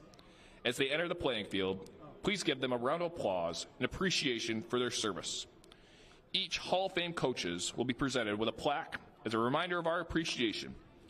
The presenters for this award are Matt Hildebrand, President of District 4 Football Coaches Association, Jack Young, Director of District 4 All Star Game, and District 4 Hall of Fame member Russ Maney, Chairman of District 4 Football Coaches Hall of Fame Committee. As each coach is named, please hold your applause for each individual coach until after a short biography is read citing his accolades. Our first inductee, Tom Dickinson. Dickinson came to the Northern Tier as a member of the Mansfield University football squad, where he played defensive tackle. Following graduation, he served as an assistant coach for the defensive line at MU for 10 years. In 1994, he accepted the position of head football coach at North Penn Mansfield High School and served in that position until his retirement in 2021. Over those years, he accumulated a record of 154 wins and 134 losses, making him the winningest coach in the school's history. Hall of Famer Miller Moyer once commented that North Penn was a sleeping giant.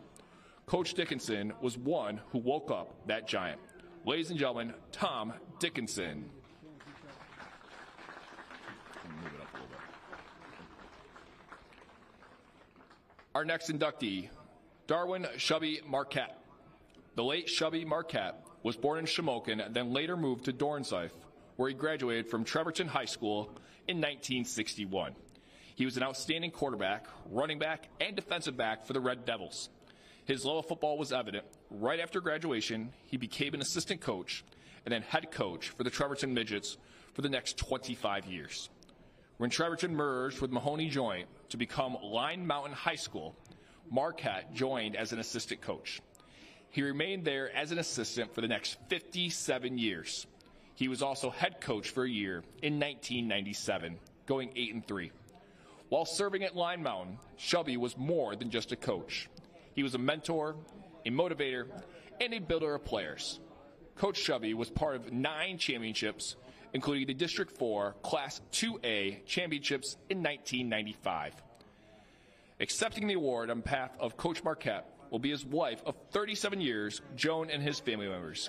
Ladies and gentlemen, Darwin Chubby Marquette. How do you say it? Zalecki?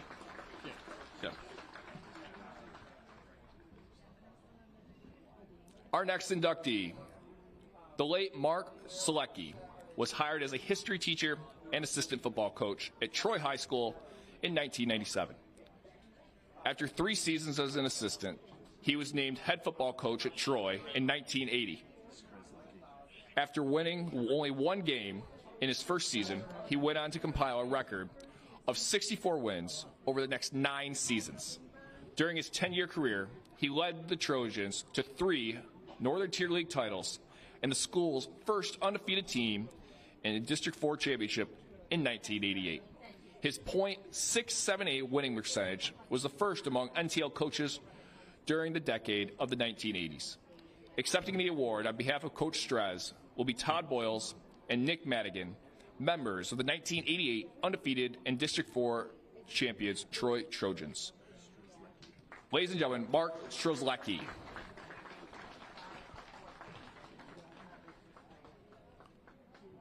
Our next inductee, Dave Whitey Williams.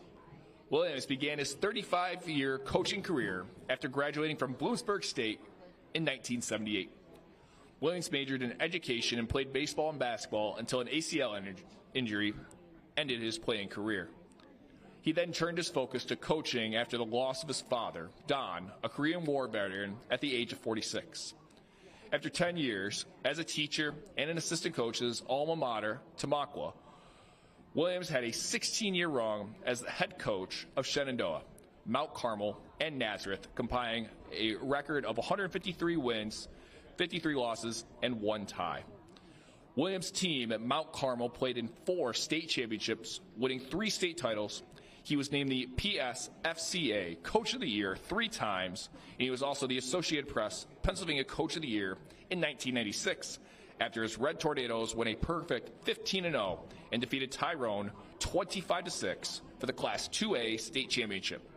During his coaching career, Williams compiled a 21-4 state playoff record.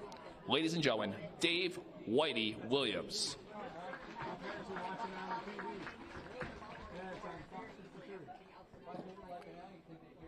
Our next inductee, John Zalonis. Zalonis was born in Frackville, Pennsylvania in 1945 and attended Mahoney Area School District. Upon graduation, Zalonis matriculated to Bloomsburg State and earned a degree in secondary education in biology. Zalonis' coaching career spanned 4 different institutions. He served as the head coach at Montgomery for 7 seasons, the co-defensive coordinator at Loyalsock for 3 years, and linebacker coach at Bucknell for 3 years. He was then appointed as the head coach at South Williamsport from 1986 to 1994, where he compiled a record of 75 wins, 34 losses, and 1 tie. Salonis led the Mounties to a District 4 title in 1989, then compiled a District 4 and Eastern Conference Championship in 1993, en route to finishing runner-up to Duquesne in the state 2A championship game. Salonis coached linebackers in the 1993 Big 33 Football Classic, was inducted into the West Branch Valley Sports Hall of Fame in 1998, the North Anthracite chapter of the PA Sports Hall of Fame in 1999, and received the Ray Keys Brotherhood Sports Award in 2002. Ladies and gentlemen, John Salonis.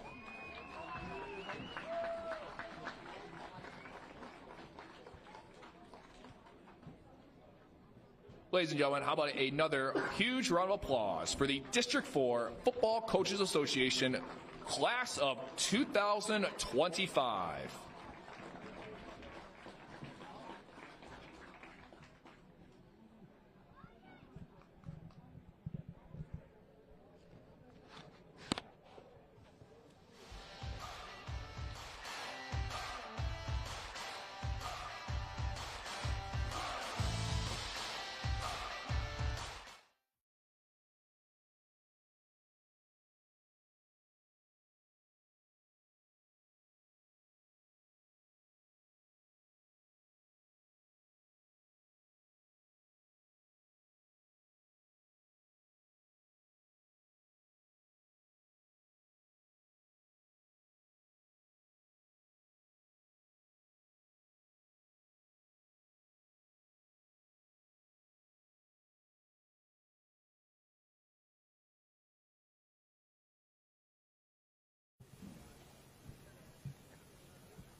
Test 1 2, test 1 2. Can you hear me? Check, check, check, check. Check, check, check, check. Can you hear me? Can you hear me?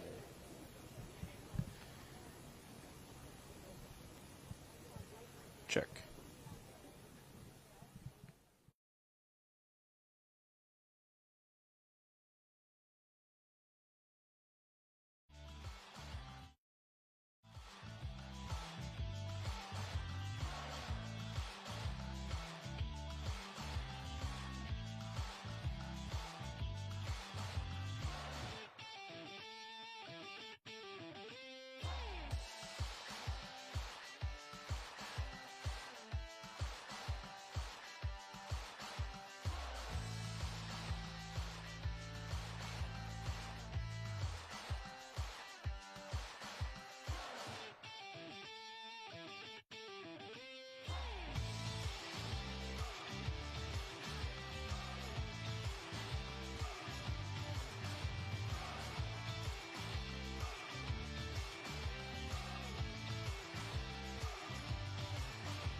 Welcome back here with one of the 5 legends honored tonight, Dave Whitey Williams. First of all, congratulations on the honor. Well, I thank you very much for having us. And when I come up here and I look at things, I'd be remiss not to mention a few people that really, when I looked at the program tonight, Kenny Robbins and Ray Rafin from the north, and Jazz Diminick and Bill Scott from the south. But I'd be remiss not to mention Jack Young and Miller Moyer, that were guys that mentored me through the years. And you asked me a question about my name.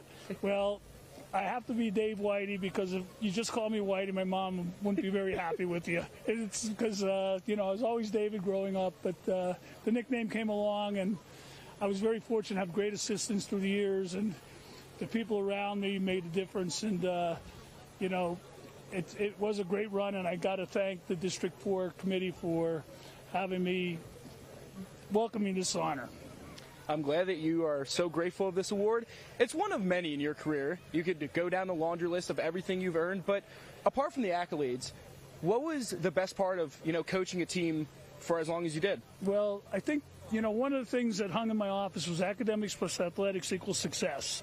And that was one thing that I, as a coach and teacher, I should say as a teacher and coach, because I always put education first. And as a teacher and a coach, academics plus athletics equals success. I had kids go from places like Stanford to Virginia to Penn State to Yale, Harvard, and so on. And not only did I think about my players on the football field, but when I look beyond that, when I looked at the girls' basketball team or the volleyball team, or that, you meet admissions officers and you get to know them, and you're able to help not only your players as students, but some of those young ladies and young men that are in other sports. And that's one thing I'm very proud of. Coach, congratulations once again. Thank you very much.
Back on a beautiful night in Towanda, Bradford County, in the Endless Mountain Athletic Complex. 10-7 South over the North in the District 4 Coaches Association All-Star Game. Back up to the booth. I'm Bob, Jan, Craig. These two coached right here. Then they went their separate ways. Now he was at Tunkhannock. Now he's at Army Sprint. We're glad to have them here at halftime. First quarter, guys, kind of defensive battle. Second quarter, some offense. Finally got things turning around.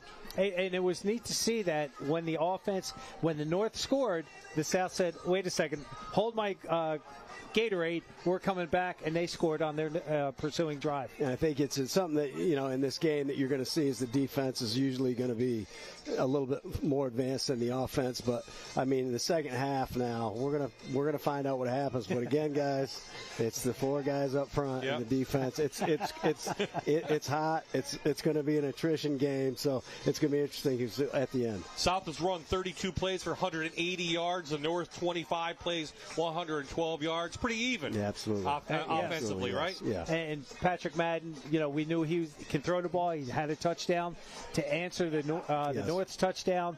And, I don't want to talk about the South, how they set it up. But. Yeah, I think you're going to see more and more, I think, deep throws down the field with both teams in the second half.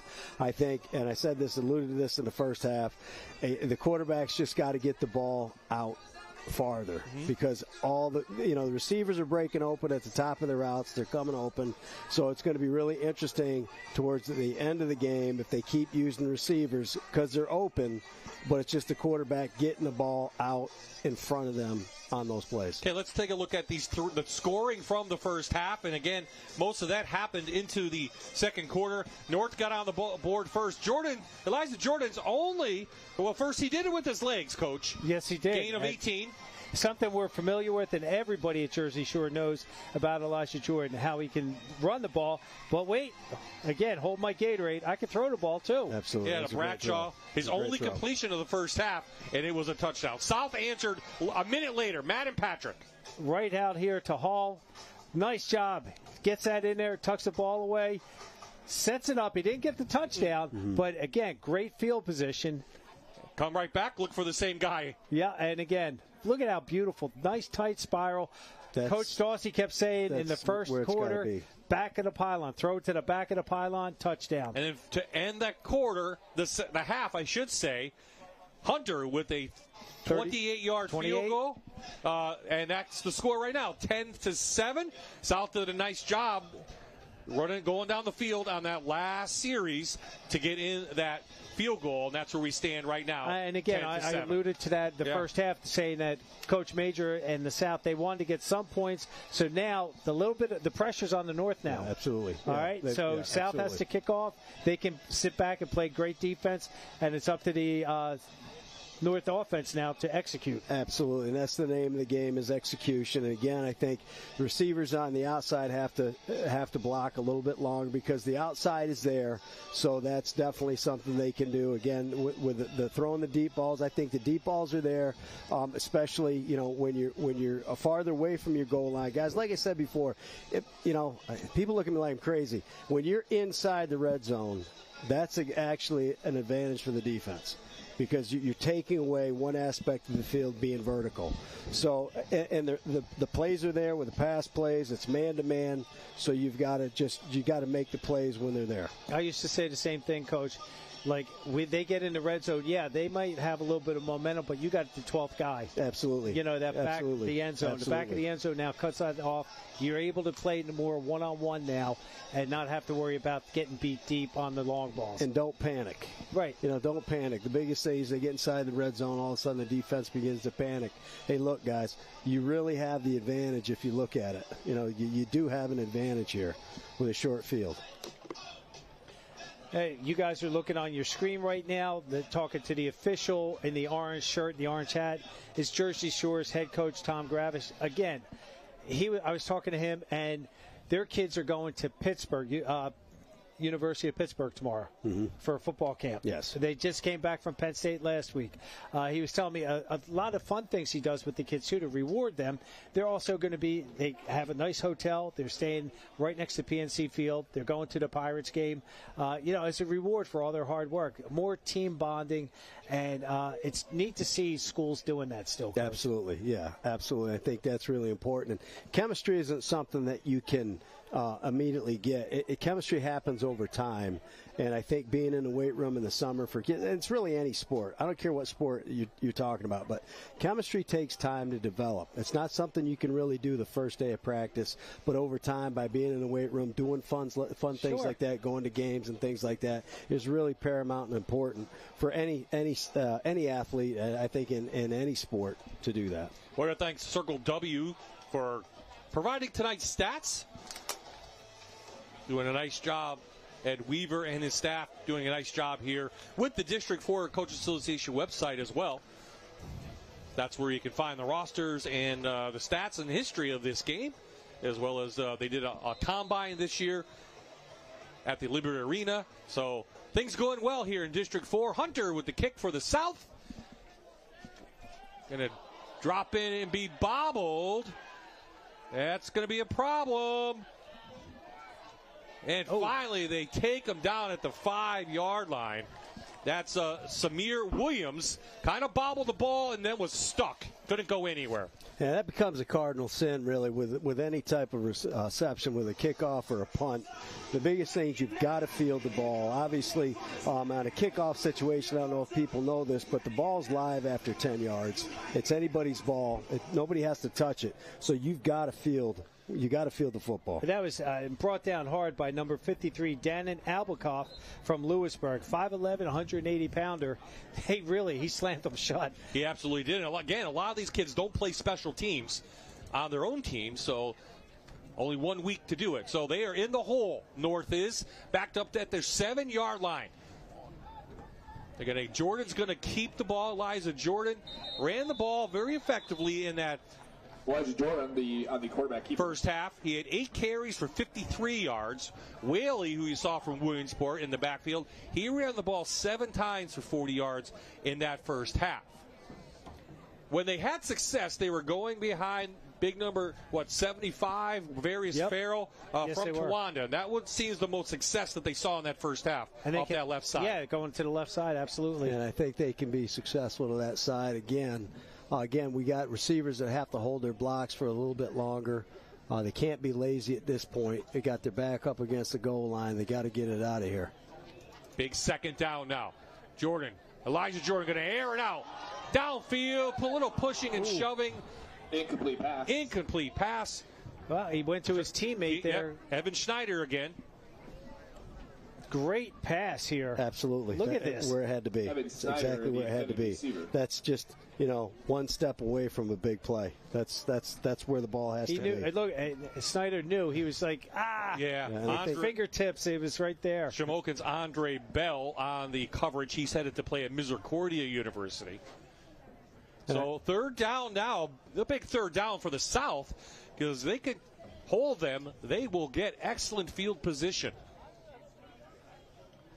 So the bobbled kickoff might hurt this North team. Jordan can't get through. Big stop from number 0. Again, Stone Allison, and North will punt. Yeah, Dietz 25 on that. Betts 97. There was a host of white jerseys that brought him down. And he's a heck of a runner. So keeping him in check has been a full-time job for these guys. Coy Bryce from Montgomery will punt from his own end zone. Again, not going to rush. So they'll have excellent field position inside North territory. Low line drive kick, fielded at the 43-yard line.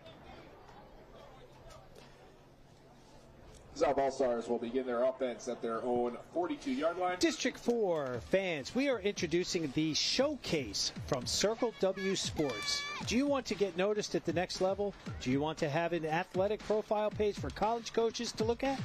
Do you want to have a digital scrapbook of all your memories from your events? Go to circlewsports.com and check out the Showcase. Be noticed. So the South will have excellent field position. Madden Patrick, the starter for the Big 33 game, remains in. First half number 7 of 11, 108 yards and a touchdown.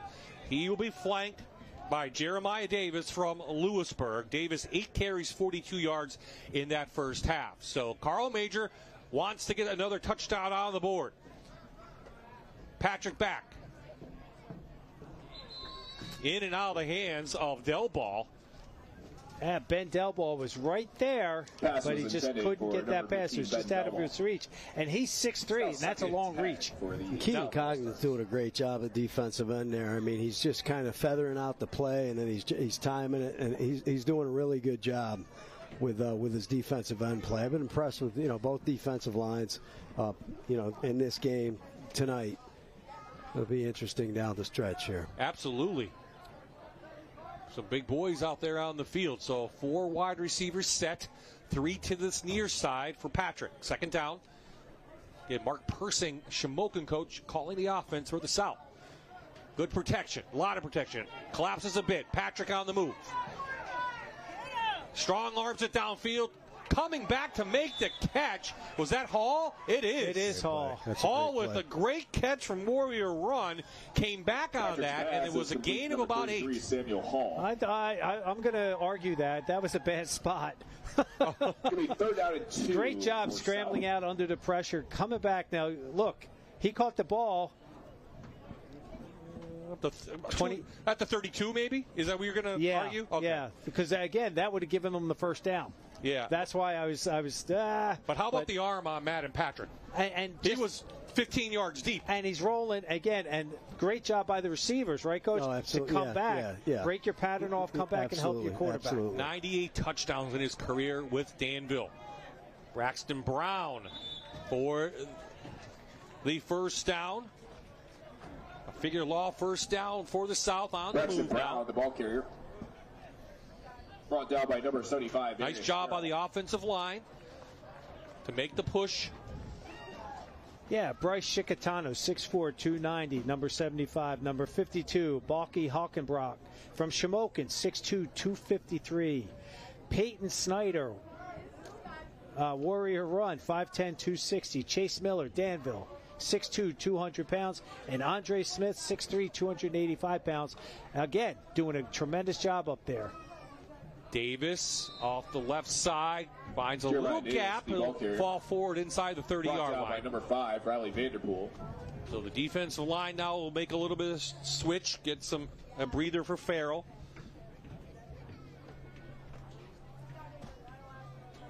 Coach Dawsey, I like how you kept alluding to the defensive line, Coach. Or, yeah. How hard it is to do that. Oh, it is. It's extremely hard. I'm making light of that, folks, because when I was fortunate enough to coach up here under Coach Dawsey, I was his defensive line coach. And I brought some drills with me that I learned throughout Kings and Wilkes time that I had. And they kind of looked at me like funny, the kids did, like, what are we doing with the basketball out here? But it was all about hands and feet. Absolutely. Yes. Flag in the middle should be holding on the South team as Patrick's ball goes out of bounds. Really have not had many flags at all tonight. It's just one in the first quarter. Game. But, yeah, very, very clean game considering, the kids have not practiced a lot and not put the pads on in a long time. And the first thing that really goes when you're tired of his technique. These guys are doing a great job defense with the number technique 77, and trying to stay with what they're doing. Goal, believe me, they're getting tired. Both teams are getting tired. And technique becomes real vital. It's going to go against the North. Wow. So it goes against the defense, and I apologize. Play. I missed the call from a referee. I thought it was a hold as well. Right in the middle, but again, beyond the North. So we'll be in the Gannon Insurance red zone at the 14-yard line here in the third quarter. South up by 3. Boy, it's nice to have the lights on again. It's truly Friday night lights, baby. Here we are. And a beautiful night, too. 70-some degrees, not much humidity. Patrick looking to his left, little quick in, and bobble and hit his Del ball, I think, out there. And Ben had the ball. Pass intended for number 16, Corey. Watch this Riley again. Vanderpool on the coverage, and it's second down. I think they got a little excited, thinking, I got this, turn, and good breakup by number 5 and 6. Absolutely, yes. For the North defense there. Well, Delball has Vanderpool and number 6. Ben Delball had, again, to be a SEAL in the Navy.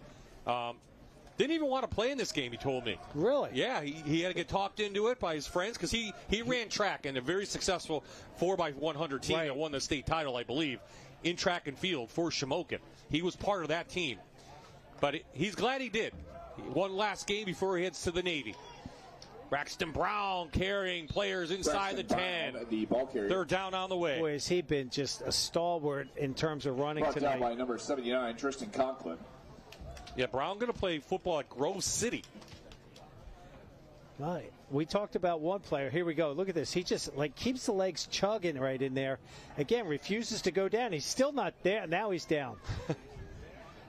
We talked about one player that wants to get away from the snow, and now we got him going to Grove City, who must love snow. Yeah, seriously. The western part of the state there. Well, I think North has too many players on. See, again, not much practice, trying to get guys in and out. Patrick back. Surveying, no one open. Still no one open. Someone has to make a move. Patrick spins and taken down. Yeah, that's a great job defensively with just stay. I mean, we've got D-backs that are staying with receivers. There's really nowhere for him to throw. That was a great. That was a coverage sack. Big that was time. Fantastic. Big time. Great job by Madden Patrick trying to make something happen. But again, as Coach Dorsey just said, that defensive secondary did a nice job. And remember now, the defense has the advantage because it's a short field, right? I mean, you just don't panic. The biggest thing is you can't panic in defense when you're inside the red zone and they're coming at you. Don't panic. Well, use that 12th man. We're going to bring in Hunter again. He already made a big field goal to end the first half. Has a strong leg. Without a rush, this one should be good. I don't want to jinx it, but no rush. High kick is up and good. So, kick is good. South has scored 13 unanswered, and they lead by 6 now here in the District 4 Coaches Association All-Star Game.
Welcome back. South ahead 13-7, and here with one of the key reasons, Sam Hall has the lone touchdown for the South team, something he did 13 times during the regular season. Going to go down as one of the best players, dare I say, in your school history. How does that feel?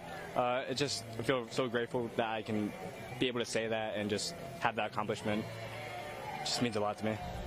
Now, you're heading to King's College, was 10-2 last year. What do you think you can bring that team that can help them get over the top? Just be able to throw the ball deep and just be able to be that extra step and score more points for them. Sam, thank you. Guys? Hey, thank you, Guy. How about that guy today having himself a nice Sam Hall? Right? Yeah, two major plays. Yeah. I mean, a big yardage gain, then a touchdown. And Warrior run 8-5 last year. I think they were in the playoffs for the first time in a long time. Right? So great job by them in District 4. Williams doesn't bobble this kickoff and runs it up to the 25-yard line. So I think a nice job by the North defense to hold the South in just a field goal. After the way the half started, right? No question about it. And I think he was looking to pitch there. Yeah. That's what I'm like, some little trickery here going on. Trickery going on. Yeah, absolutely. He was going to pitch the ball there. Good decision not to. Let's see if the North, 5:59 left in the third. After 13 unanswered points scored by the South, can the North get back on the board? And we've seen pretty much a lot of Elijah Jordan at quarterback here tonight. They do have Styles Air up from Muncie as a quarterback listed. Only saw him for one play. And that's because Elijah's helmet came off. You are correct. It did come off. Oof. Good job defensively. Yeah, big hit on the inside from Whaley grabbed it. Taylor Whaley, the ball carrier. It looked like Trevor Deach from Northwest, I believe, was the first man making contact. And gentlemen, I think a big piece of this is when you take away the kicking game, it takes a third of the game away. So you wish they could be a little live on that because it makes it a little bit more entertaining. But I also understand. Jordan down. Bradshaw has separation. Oh, it's into Williams. It's his teammate. That was beautiful. Williams pulls it in, and Hall touchdown for the North. Absolutely beautiful.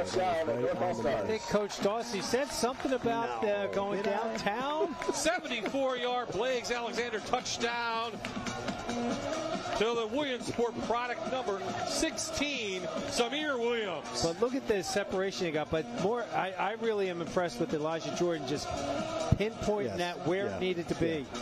And again, you're deep in your field. As an offensive player, you have the advantage because now you have the vertical stretch. You have the horizontal and the vertical stretch. So you can do that as long as you put the ball exactly where he did. That was a great throw. That was a fantastic throw. Who was the offensive coordinator tonight for the North? I think it's the Williamsport coach, right? It is. He must know something about his two guys. Definitely. I thought it was DeBradshaw, and all of a sudden Williams called it in. Okay. Missed extra point. This could be tie big. Game. Yeah, this could be big. Yes, Snyder. That's big. Another big piece of, I think, special teams is how important that 1 point or 3 points are. Special teams are just such a huge piece, and I know you guys alluded to the fact that some of your players, they don't play in special teams. But my philosophy and feeling always was, you got to have your best athletes on kickoff and punt, because you can get where you get beat playing football is defense and special teams. On offense, you can stall.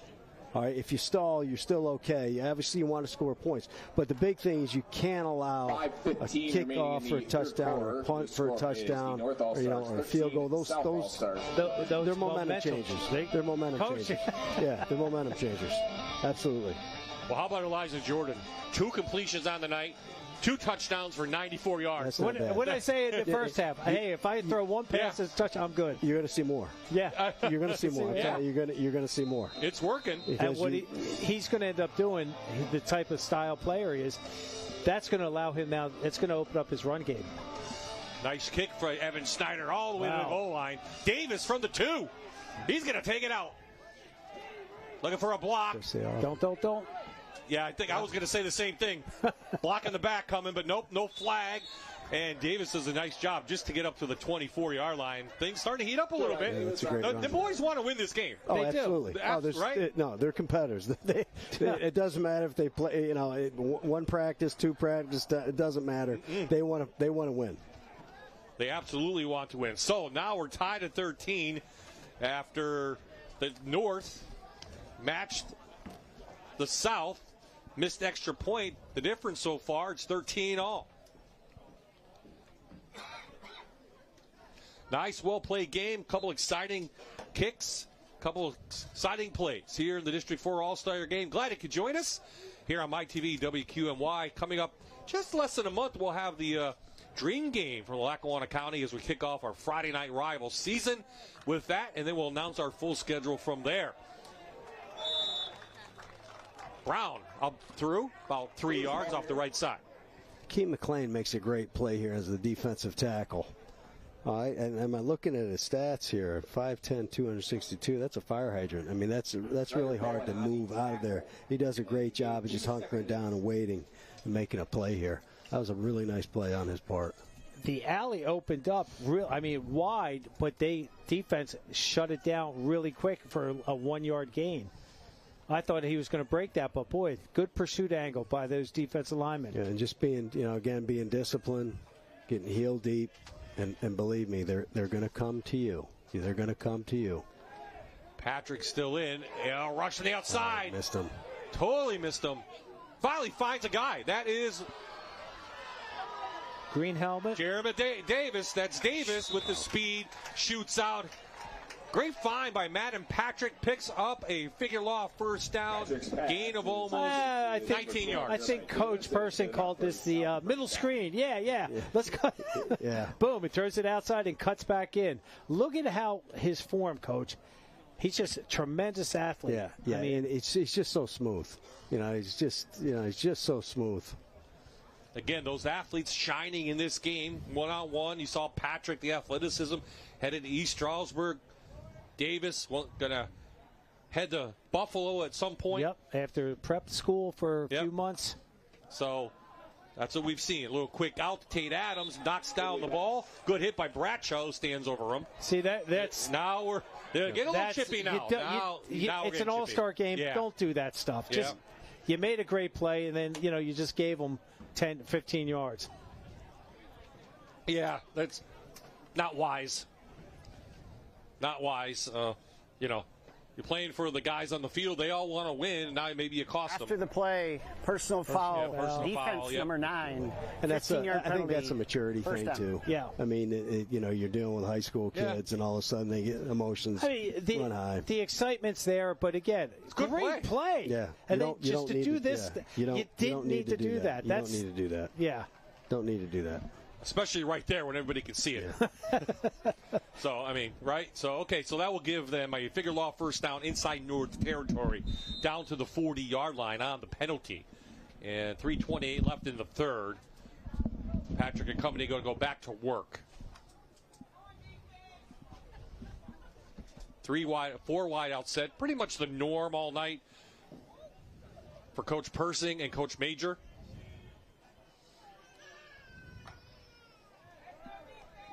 Comes the rush. Patrick down the corner to Hall. Ooh. Just out of the reach, a little bit short. Howell had to come back. I want you, Bob, I was pointing out here to number 15. Del Ball beat the safety and was 10 yards deep. Again, throwing into that pocket of black jerseys. You know, I understand what he was doing. He's getting it out there. Again, scan the field. Again, a little bit of duress, but here's the difference. You don't have coaches up high now to see that. You have coaches on the field. There's no press. There's no coaching from the press box in this game. So who knows who saw that, but Patrick just had to get it out. Styles Air, we talked about him being the quarterback. Yes, he is playing safety now for the North, number 17. 6'3", 200-pounder headed to Lycoming from Muncie. And Muncie had a spectacular year as well. Quick pitch, Davis, outside. Good pursuit by number 14. Bailey. Yep. Yeah. Jamel Bailey headed to Kings. 203 total tackles in his career for the Williamsport product. Ran him down from behind. Playing that middle linebacker position, did a great job with his pursuit angle, kept him in his sights and dropped him. I mean, he got a gain, but he didn't break it. So South on the move, helped by a penalty. Right now, the South, no urgency. They're taking their time, making sure the play gets called properly. And, again, they're going to use the clock against the North right now.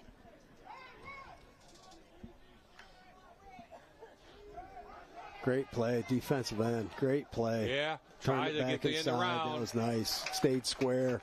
Good job. Yeah, good job. 72, Caleb Nason. Yeah. So loss on third down. Again, they've tried to set this play up, but again, the defensive ends have been really doing a nice job. And, Coach, you were talking about being disciplined. Again, used to tell the guys, get at the heels of the offensive line. He came up a little deep. Again, good pursuit angle by the linebackers. And he stopped and retraced. He retraced himself and got that done. But that was he went from getting beat to making a play there. That was just a great job. It's fourth down.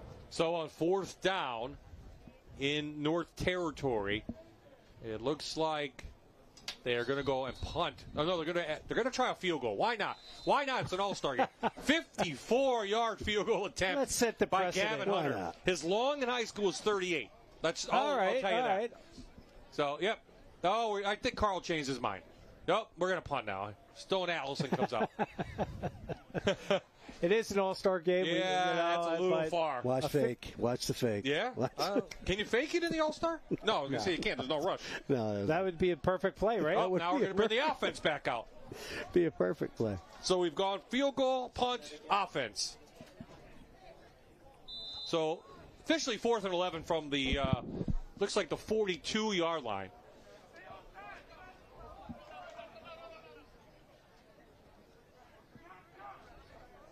See if they try to draw him off or what the play is. Trips to the right side or near side.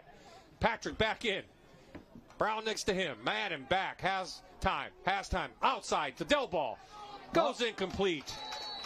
The defense holds for the North, and they will take over on downs. Yeah, that was a nice defensive stand. That was really good. Well played by everybody on North defense. Del Ball shaken up. You see a little bit of blood on his left knee. He got hit pretty good, but when the ball's in the air, it's open to defenders too. Absolutely, yes. Who was over there? Evan Schneider. Maybe a little early, but Evan Schneider, who missed the extra point, but has come back, had a nice long kickoff and playing defense strong. The D-backs are staying with their receivers, and that was a good play. Really good play. So you see Carl Major, the Danville coach, and some of his assistants there calling out the defense as Elijah Jordan back out. The Jersey Shore product has played quarterback pretty much all night long. He'll be back out, try to get his team on the board. He fumbles it. I think some of the fans wanted a little bit late hit. Somebody was just going for the ball a little bit late. That's all it was. That's all. A loss on the play. Here you go. But I was Ethan looking Miller. at... Oh, Sealands Grove and Jersey Shore. There's no love lost there. Coach Dawsey, I don't know if you picked up on number 10 here, the defender, cornerback here. He's playing press man. Mm-hmm. I don't know if I'd be playing that with the receivers they have here, with the length and the speed. Absolutely. Yeah, you want to back up a little bit. Yeah, we see it down here. You know, that's what I saw last play, and I'm going, oh. Let's see what they do here. Yep. Oh, great play Quarterback call. sneak. That was the call. Ball. Oh, no. Oh, I think he was down, though. I think he was, I think he was down. Gets back to the original line of scrimmage, does Jordan. No fumble. So 3rd and 10 on the way. Again, looking downfield, and he just quick turned that right upfield. Good job by number 25, Trevor Dietz from Northwest High School, 5'9", 190 pounds, heading to Wilkes. So back out comes the North. Pretty much what we saw in the first quarter. It's a defensive battle so far here.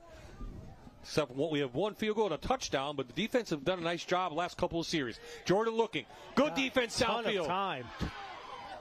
Throws it up for grabs. Picked off by Dietz from Northwest.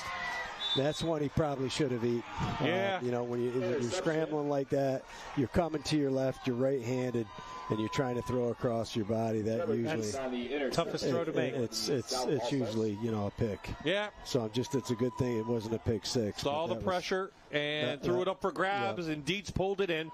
A little bit of pressure from the backside. Good job. Yeah, especially Miller. with the seconds left, and you're going into the fourth quarter. Just eat that one. Our first turnover of the night. 7 seconds left in this quarter. And the South will have it at the 46 of the North. So we've had a couple turnovers, a couple touchdowns, a field goal in this third quarter. So the fourth quarter yet to come, folks. Hope you're enjoying this game.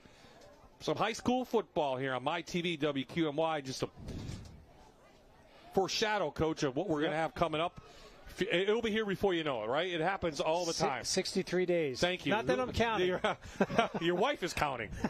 Friday nights are open now. Get them out. Back inside to Davis. Nice run from him, from McCoy, and that will do it for this third quarter. We have ourselves a ball game, folks. 13 all the score in the District 4 Coaches All-Star game here in Towanda. Interesting stretch. We'll be back after this.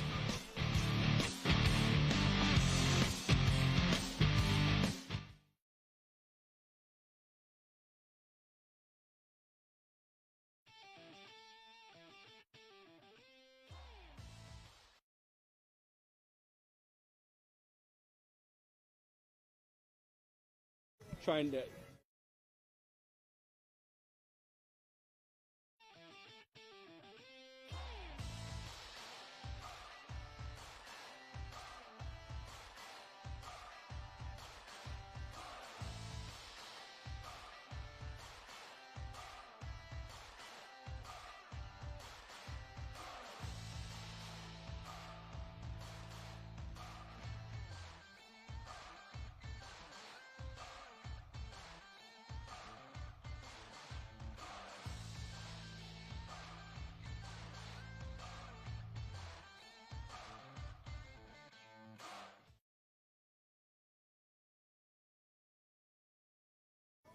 Welcome back. Fourth quarter about to start. Knotted at 13 with the South honorary captain, Dave Ackley. First off, what a game we have on our hands. We have a great game. I've been very lucky in the last 4 years with the Black Diamond Network to do Danville games. We haven't had many close games, but when we have, we've always been lucky to come out on top.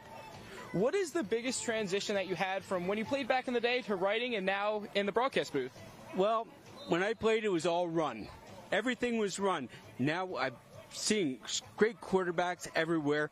This past year, Danville had a great running back, but right out here, Jeremiah Davis from Lewisburg gave us fits. And I wanted to shout him out as being one of the best players I saw in the last 5 years. Dave, great kid. Dave, thank you very much. Back up to you guys. Thank you. Thanks, Vince, and congratulations. You saw Eli Butler from Warrior Run headed to Kings with a nice run, Coach. Really nice run. That just opened up. Again, now South's on the move right now. Keep the momentum going. Coach Dorsey's emphasized this, that, okay, the field's now getting constricted, less space, but they're going to try to make something happen when you have Patrick Madden back there at the Q. That's not, excuse me, no. I stand corrected. Number 11 coming in, it's McCoy. Jace McCoy, and we saw him before the half. Cool, calm, and collected. Back to Butler. Nice little move on the inside. Hit hard. Guys, what I think I'm really impressed with throughout the course of this game is just how well both sides are playing. There's not a lot of penalties. Everything looks good, and you think you see a lot of offsides and things like that, but you're not seeing that offensively. Which is kind of amazing, which is a real, tribute to the kids. And their tackling technique, Coach, really has been sound. Yeah, absolutely. And I mean, textbook. Yep, it really has been. So McCoy from Northwest, the quarterback. Hands it to Brown from Columbia Montorville. He carries a couple players close to another first down inside the 15 or inside the Gannon Insurance red zone. And I said this earlier. The guys from the smaller schools are making an impact here. And that I'm going to attribute that to their athleticism, but their offensive line's doing a tremendous job for them. So South putting a nice drive together. Started at their own 46. Inside the 15, Brown again next to McCoy. We're still in a 4 wide out set.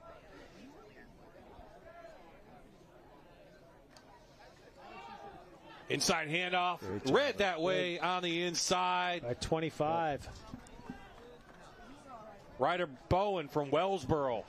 Yeah, Ryder's a great football player. We went against him for several years, and I always thought he was a really, really good football player. Very instinctive player, very fast player for Wellsboro. You always had to account for him wherever he was on the football field. Well, that one, they were going with the zone, and they went to the inside. He was bouncing out. There was a nice gap, but he bent around the defensive lineman and plugged that hole really quick. He was an instinctive football player, too. And he was a kid you always had to. You said you had to account for him. You had to account for him, offensively and defensively. You had to know where he was on the field. The good defensive play. They still picked up the first down, though. Quick pitch to Butler, a little slow in the making. The defense read it pretty quickly. Short gain, and again, Bowen with the shooting it from his linebacker position, gained it 3. Great play. Great play by Ryder. Yeah. Good play by him coming in. We're at the 11. It's just a quick toss out there. Good job stalk blocking up there by Adams. Gets in the defender's face and just keeps his body. Just play that leverage game. That was a play by the linebacker for the South. Yes. For North, I mean. Ryder he just did a great job there. Instinctive again. Don't panic. You're inside the red zone. They're coming to you. Just play fundamental. That's a great job. Big hit. Bailey on the inside. Butler on the inside. Something had to give, and it was a helmet from the Warrior running back. Well, that was Bailey's linebacker is the one that makes this boom. Another great tackle, square. That's a great play. And again, he's just kind of waiting for him to come. Don't panic. Don't overrun anything. Just stay disciplined where you're at. And the big thing is right now is just take away slants. You got to take away slants. The hardest thing to throw is a fade because you can take away. Room. Yeah, there's no room. Well, one thing we do know is that Hunter can make a field goal from here. Yes, we do. So the South is probably guaranteed 3 points. I think the South's going to call a timeout. That's why kickers are so important. And they kickers. Do. Yep. Timeout on the field at the ball at the 11-yard line, 3rd and 8. Tied at 13 here, 7:48 left in the game. UNB Bank is proud to be your hometown bank and fully supports high school sports. With locations in Mount Carmel, Numidia, and our Shamokin Dam loan office, UNB offers lending that's local, service that's personal, and banking that's trusted. UNB Bank, supporting our community for over a century. So the South has run 53 plays for 258 yards tonight. Knocking on the door, trying to take back the lead. 13 all to score. Bob Ide, Jan Seachak, Craig Dawsey, and Vince Goldschmidt, and the entire Fox 56 sports crew. Glad you could join us here from Towanda for this District 4 Coaches All Star Game. Again, we'll be back July 23rd for the Dream Game at Valley View. It is Lackawanna County's version of an All-Star game, and it's the 91st year. It's the oldest running All-Star game in the country. It is the oldest one. Craig, with the District 4 All-Star game that we're presenting this evening, that goes for the Coaches Association, but that's really for the kids because they do a combine. Yeah, so talk a little about that. They have a combine in May that the District 4 coaches put on for coaches, much like the NFL combine. So that they can see, what their shuttle time is, what their 40 time is, and what all that stuff. And there's a lot of scholarship money tonight to some of these seniors that are going on to their respective careers. So Davis couldn't pick up any running room and maybe just wanted to set up a field goal opportunity because they ran it right off the left side, set up right in the middle. Yep. Gavin Hunter comes back on. He's 2 for 2 for field goals tonight. I think in that situation, the worst thing that obviously the North could do is give up a touchdown. You don't want to do that. I mean, the 3 points, that's still... Yeah, it's manageable. It's manageable. With the fourth quarter, okay. 7 minutes ago. Maybe he'll miss, but I don't think he did. He made it. Dead on. Okay, so that was a good defensive stand. 25-yard field goal. The South takes back the lead by 3. 7:05 left in the game. We'll have the final minutes here on MyTV after this. You're watching the UPMC District 4 All Star Football Game on MyTV WQMY.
And we're back from Towanda. Here alongside me, Gavin Hunter has 3 field goals made today, had 4 in the regular season. You really showing off that boot tonight.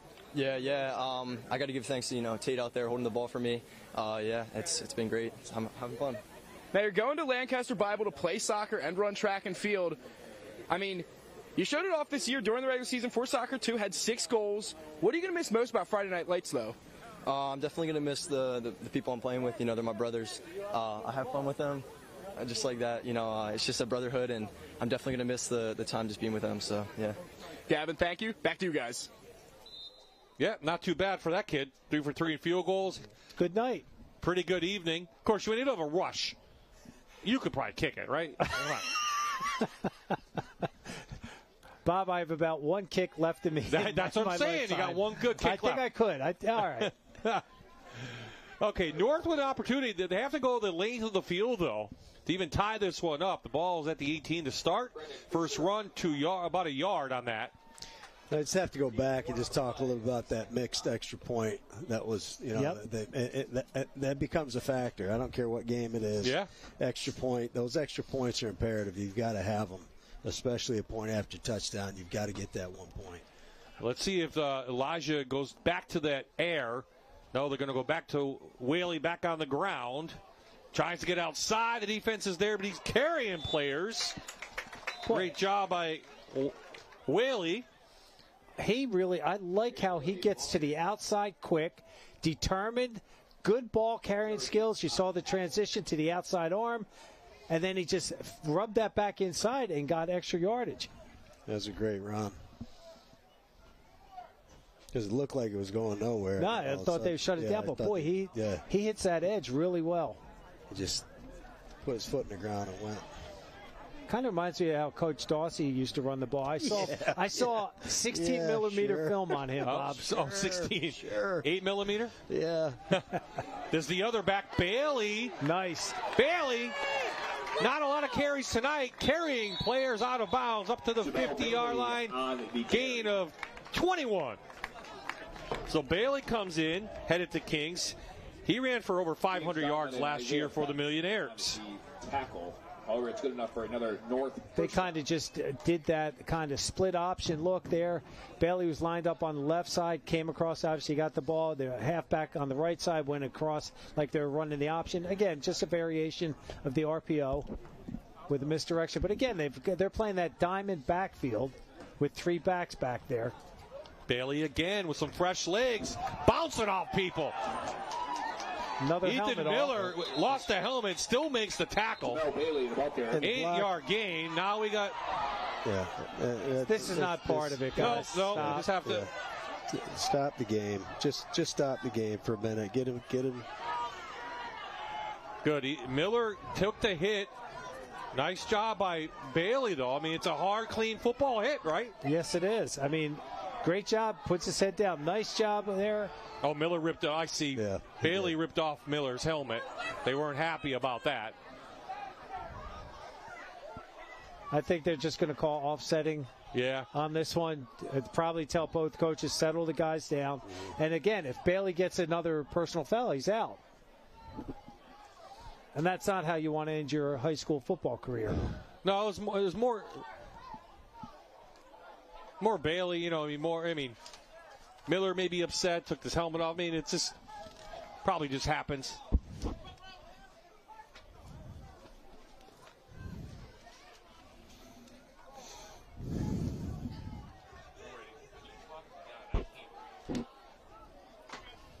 Oh.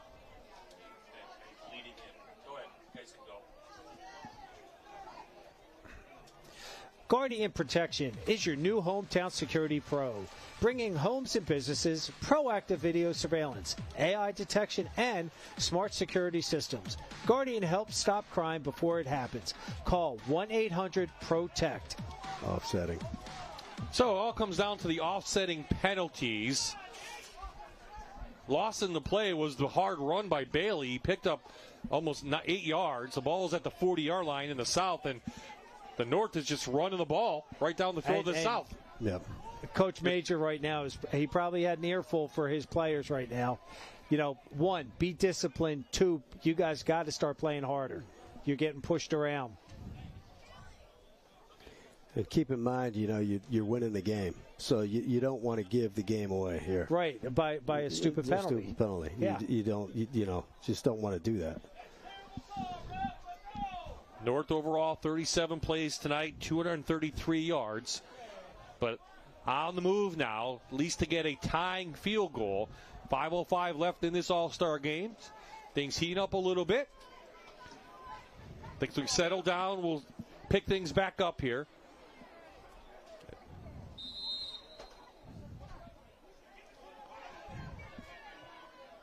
Fans still chirping. Elijah Jordan. Back to the outside, being chased. Great play. He makes a move.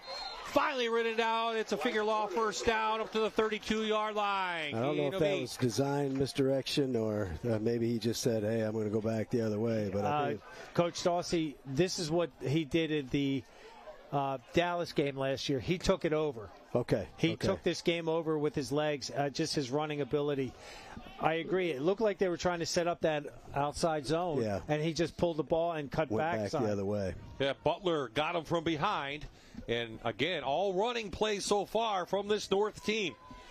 They're on the move. They start at their own 16-yard line. Back inside, Bailey again. Bailey bounces to the outside, shedding blockers. Gets a block downfield. Great block downfield. And the Great whistle block blows. downfield. As Miller and Ethan Miller again right in the mix of it from Selinsgrove. Figure Law Firm first down inside the Gannon Insurance red zone now. Come in there with that lead zone in there. Bailey does a nice job breaking outside. Caleb Nason has a great block here. Boom. Look at that, yeah. That's a great block on his part. Getting downfield, getting that done. That's an awesome job. Fantastic. Fantastic job of getting down for the big guy. Love to see that.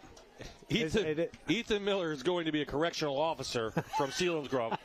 I'm just saying right there. He ain't taking stuff. He's not going to take anything. Nothing. He's not going to take anything. And Bailey's not going to either. He's going to King. So. And that's what I was going to say. He's got the right temperament for Kings. Yeah. The way that attitude is. Jordan back to the outside. Bradshaw get a block. Good block. Elijah Jordan. A late flag. We might have a hold. Hold on, folks. A great block on that, Kyrie. That's a great job. Oh, I don't know. We'll see what the call is. For a hold? It was down at the 1. Right now, Jordan's in for a touchdown, Coach. But yeah, well, let's see if you're going to call the hold on. I thought he blocked him really well. Right? Yeah. I thought he blocked him That's really what we're all well. looking at. Yeah. Yeah. Let's see what the call is. Right there. Yeah. Let's see what happens here. Then maybe we'll see if we have a replay of it or not. So we're going to have a hold to take off the touchdown by Jordan. And again, not a lot of penalties, but that's a costly one right there. Well, it's still first down. Yep, let's see if we can see. Number 9 out in front. It might be tough. His hands behind. Yeah. Okay. And that's the hardest thing to teach, I think, even down at Army when I'm expressing to my kids, is once those hands go outside that breastplate, it's an automatic hold. The other thing, Coach, when you go back up to Army, make sure your receivers are wearing the opposite colored jersey gloves. Yeah, exactly. He's wearing those neon greens, and it's like you could just see them. Great run. Great run in there. Riley Vanderpool, apropos. Great, yep. From the 12, it's a Blaise Alexander touchdown for the Towanda product, and he puts the North out in front. Yeah, just an instinctive run for Riley again. He did that. I've seen him do that. How many since times, his freshman Coach? Just instinctive. Absolutely instinctive. Now a huge extra point here. Yes. Right? Yep. Because this will give them the 4-point lead, not the 3-point lead. Are they? All right. Can they do 2-point plays, Coach? I think they can, but again, Coach, it's been a while since I don't know. So, but this is big. Again, no rush, right? No rush. Evan Schneider just has to calm down, take a deep breath, and get the kick. And you get a 4-point lead, 4:21 left in the game. A lot of time left for the South to get back into it. But what a drive, though, from the North. Schneider's kick is up and through. Good. What a drive by the North. I'll tell you, they were getting chippy out there. Temperament was starting to show, and they cooled themselves down. Nice job by the North to come back, punch that one in. The South's got to do a gut check right now because they were just getting manhandled up front, and their running backs were just gashing them. Yep. Well, especially Jamel Bailey the second. He had 3 big runs. All in all, 7 plays, 84 yards, mostly all on the ground, right? From Bailey. And that was just over 3.5 minutes. 3.5 minutes, and they have a 4-point lead.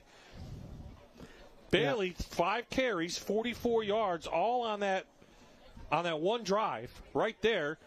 What could be the game-winning drive for the North. Now here comes the big thing with the North. Now you're the ones that have to keep your composure here. Yes. You don't want to lose a game on a stupid penalty. So, again, I'm sure Coach Wecker has talked to him, and he's going to talk to him again. Do not lose your composure here. All right? You cannot do that. You cannot let a dumb penalty, take the game from you. You've got the game. You've got to make some plays here, but you cannot get stupid penalties right now. I'm assuming we will see Matt and Patrick, knowing Carl Major. He wants to win this game. Davis from his 8. Davis with a gap. Lost the ball. Lost the ball momentarily, but it got recovered by a white jersey. And the ball's at the 37-yard line. 4:14 left.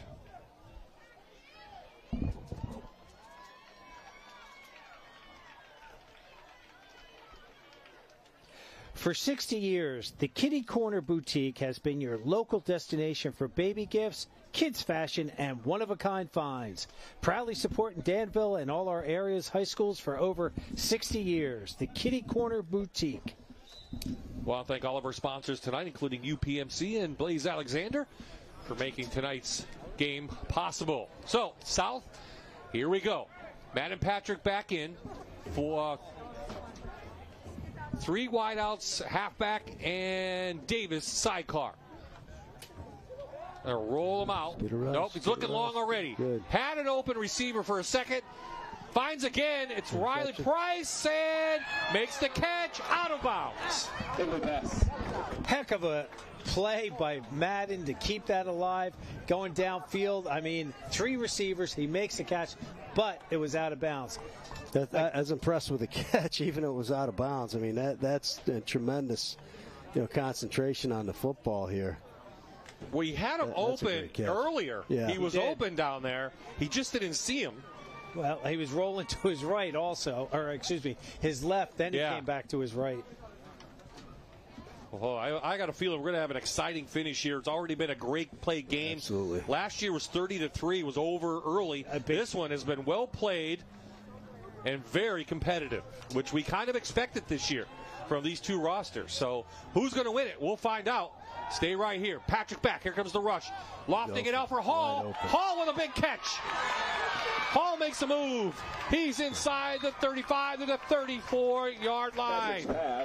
Gain of almost 38 yards on that. Hey, guys, this might come down to who has the ball last. Yes. I was just thinking I'm going to quote you on that. I'm telling you. I think that's what's going to happen here. Look at the backside pressure being applied by number 44. I mean, he's been doing that all night. So Matt and Patrick has got that feel, but again, does a nice job rolling to his left, making a nice strike downfield. And this is when the defensive line, that's that like we've talked all game. Fourth quarter, baby. It's especially when you're not in football shape, it's really tough. Hall's been Patrick's favorite receiver tonight. Back to the air. Quick little in. Tate Adams can't pull it in. Good coverage by 22. Yes, really good coverage. Absolutely. Evan Schneider. Yep. Yes. So Evan Evan Schneider. Yes. Yep, absolutely, yes. That was a really nice job.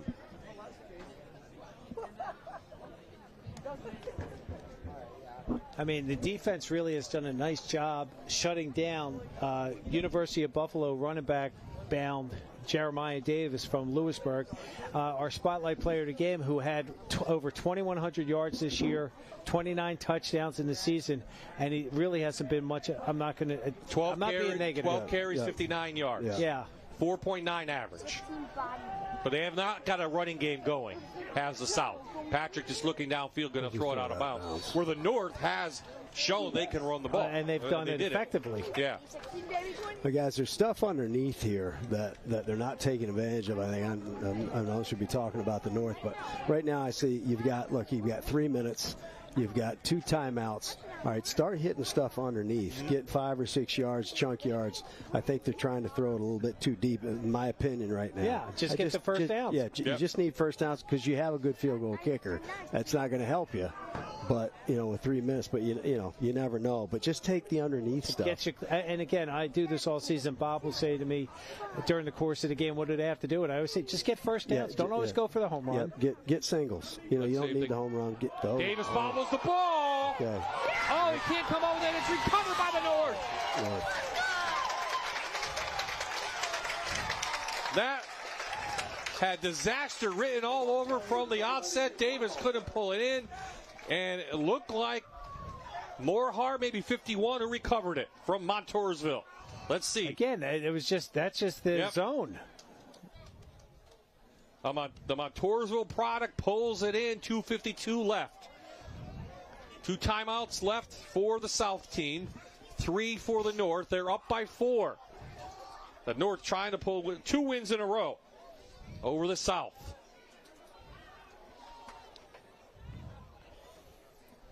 So we've had a turnover for each team in the game. Now the South defense has to rise to the occasion and really stop the run game, because that's what you expect from the North team, right? Absolutely, They're just going to grind it out, right, Coach? I mean, yeah.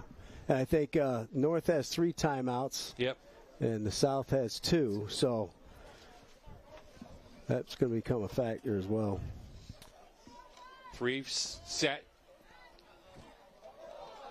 Whaley again from Williamsport. The defense there. Miller on the tackle. Gain of 1. Time now a factor for the South. Yeah, Isaiah Betts there from Warrior Run also in on that tackle. Again, he just cuts back inside. Good job by the defense playing their lanes, not allowing a big gash to come back. Yes. Yeah, and that was a great run by the running back to make what he made, because they had him in the backfield.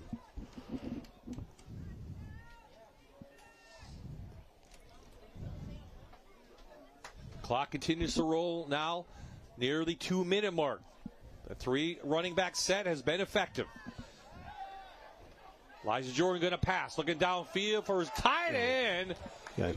Falls incomplete, trying to hit Kamir from Muncie. He had him for a moment, and Jordan got hit after that. And I'll tell you what, Ben Miller from Mount Carmel was the safety on that.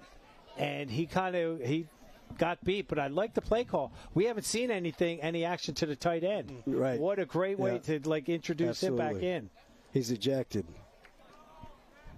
I think, did somebody get ejected? For what team? For the South? I'm not sure. It's a personal foul again. The only thing I can say, let's see, was the hit on Elijah Jordan was low.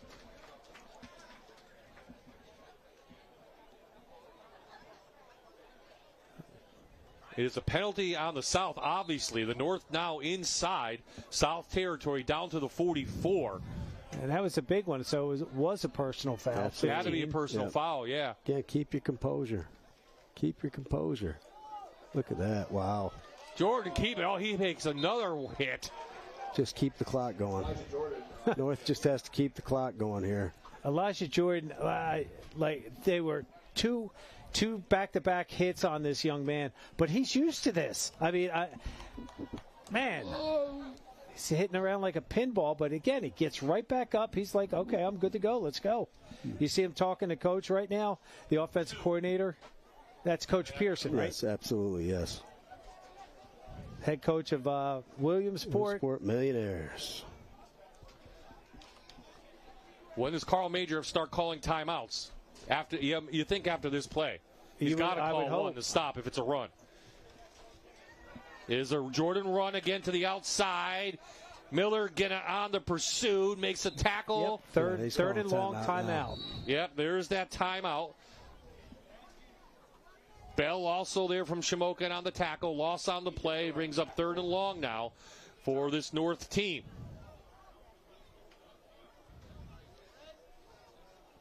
So this is going to be 2-down territory for the South, the North anyway. Just chew up the clock as much as you can.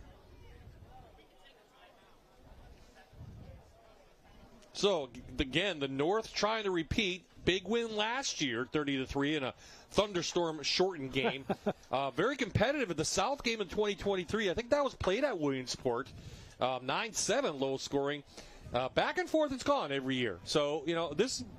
Again, a very competitive game tonight, which we expected. Which is exactly, again, we're dealing with the All-Stars. You got great receivers. Again, state-caliber quarterback, guy in the South. We've just oodles of talent out there. It's not over. It's not. It's not over till it's 0, because they can break it any time. So this is exciting. Watching these guys again, and both sides not having a lot of depth, 25 players. The kids, a lot of credit to them for not being gassed, especially with 1 minute to go in a game, in a tight game like this.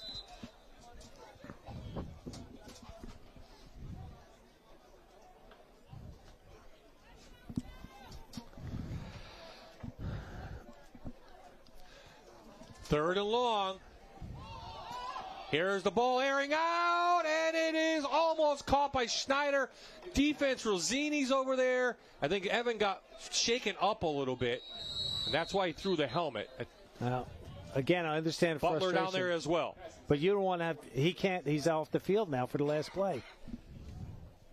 Well, I don't know if he got hit in the helmet and then he rang his bell a little bit.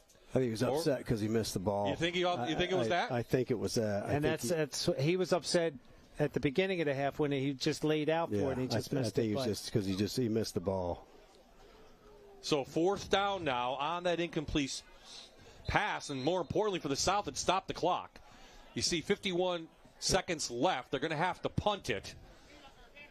No fake punts in the All-Star game, so the South will have a chance to get themselves down the field. One timeout, just under 52 seconds. And clock stops on 1st downs.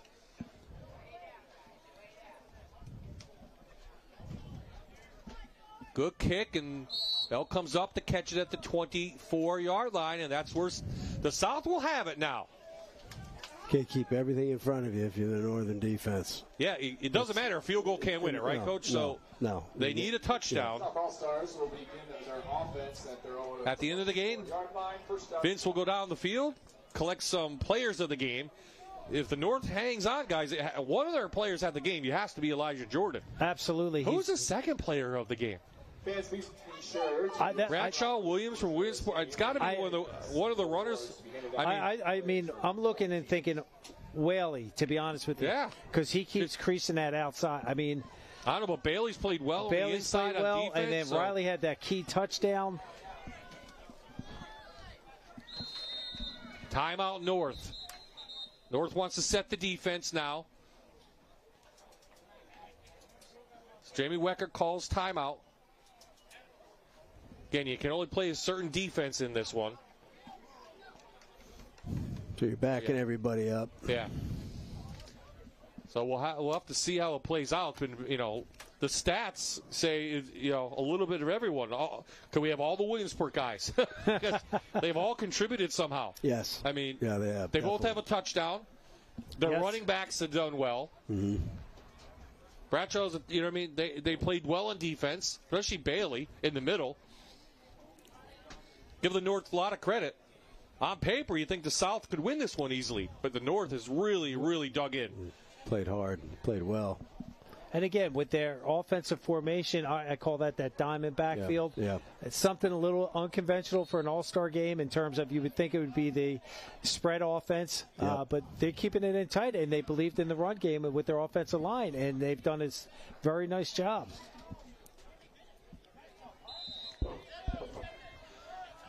Okay, here we go.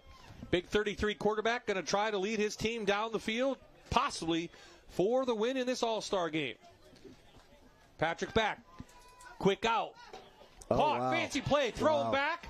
No way. So caught by Price. Wow. To Hall, and Hall picks up a figure law first down. Was that a design hook and ladder? Well, yeah. Here's the thing. Putting in these plays all season is one thing. You're putting this in a week. Did they just draw this up on the sideline? No, I'm serious.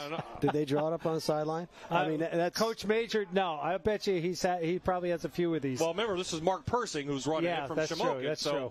We had a Shamokin guy there. So again, Matt and Patrick's been involved a lot in this as well. Patrick down the middle to Hall. Pulls it in. Oh, wow. Sam Hall. Wow. Hauls that Gotta one keep in. everything in front of you guys. Wow. Well, I think I remember, Bob, someone up here in the booth said, whoever has the ball last. Yeah. That would be the Coach Dawsey-ism. 54-yard gain, guys. So now no timeout. They're not using their timeout. Clock is rolling. 20 seconds. You got to snap it. Patrick rolling get rid of it. Over the middle. Okay. Incomplete. Bradshaw with a nice defense. Wasted a lot of time there. Maybe should have called that timeout. At least have two plays. Call your timeout. Get two plays in. And they have two plays right now. So I mean, if they get, if they obviously get a first down, then they can spike the ball. But you have really two plays right now to get in the end zone. And those comeback really have not been successful for the South. No, they haven't. Each time they've tried that, it's just good coverage. The guys, they're like Bailey, they're just coming up, buzzing through the ball. Yeah. Great position with the arm, breaking it up. I've been impressed with the defensive backs for the North. They've been doing a really good job, especially coming down here, because you got to keep you've got to keep everything in front of you. The biggest thing now is don't make the mistake of going for an interception. Remember, deny the pass, break up the play, deny the pass. Keep everything in front of you. Keep everything, because if you go for the interception and you miss, there's nobody else behind you. That's right. You figure you have a couple plays here. Hall's been the leading receiver for the South. And you really can't hold on to the football. I mean, this is something that he's got maybe 4 seconds to get rid of this ball. And you can't blitz. It's got to be a four-man rush, right? It's a four-man rush. They can't blitz. All move. Oh, we reset. 13 seconds left. Patrick back. Here comes the rush from the outside. Great job. They get him. 51. No timeouts left. Good job. Wow. Landed Morchot from Morehart from Montoursville. That was a with great job. The biggest play of the game, and that will do it. The North beats the South. Great football 20-16. Great football game. What a game here in Towanda in the District 4 Coaches Association game. The North comes back to beat the South here in Towanda. Good sportsmanship right now. They're just going to shake hands. Again, worthy cause, District 4 Coaches Association, and it goes right back to these kids to get them promoted, to get them ready for their college careers. Well, we couldn't ask for a better game to kick off this 2025 season, or end the 24 season, right? And kick it off. But technically, yeah, we have used players, but yeah. Oh, but what a game! Great game. Job, guys, up here through the analysis tonight. And a great opportunity to showcase, Craig, these players from the Northern Tier, absolutely, and the players from the PHAC. Yeah, absolutely. Like I said, I'm partial District 4. I'm biased. I think it's the best football in the state. I'm being really biased right now, but I think we do a great job in all District 4. The coaches are, I know a lot of them. I consider them friends, and they're just good men. And I think what they do is outstanding. Well, Vince has our players of the game, and while before they actually name their own players here for the UMPC district game. And let's go down to Vince with some players of the game. And how about that win?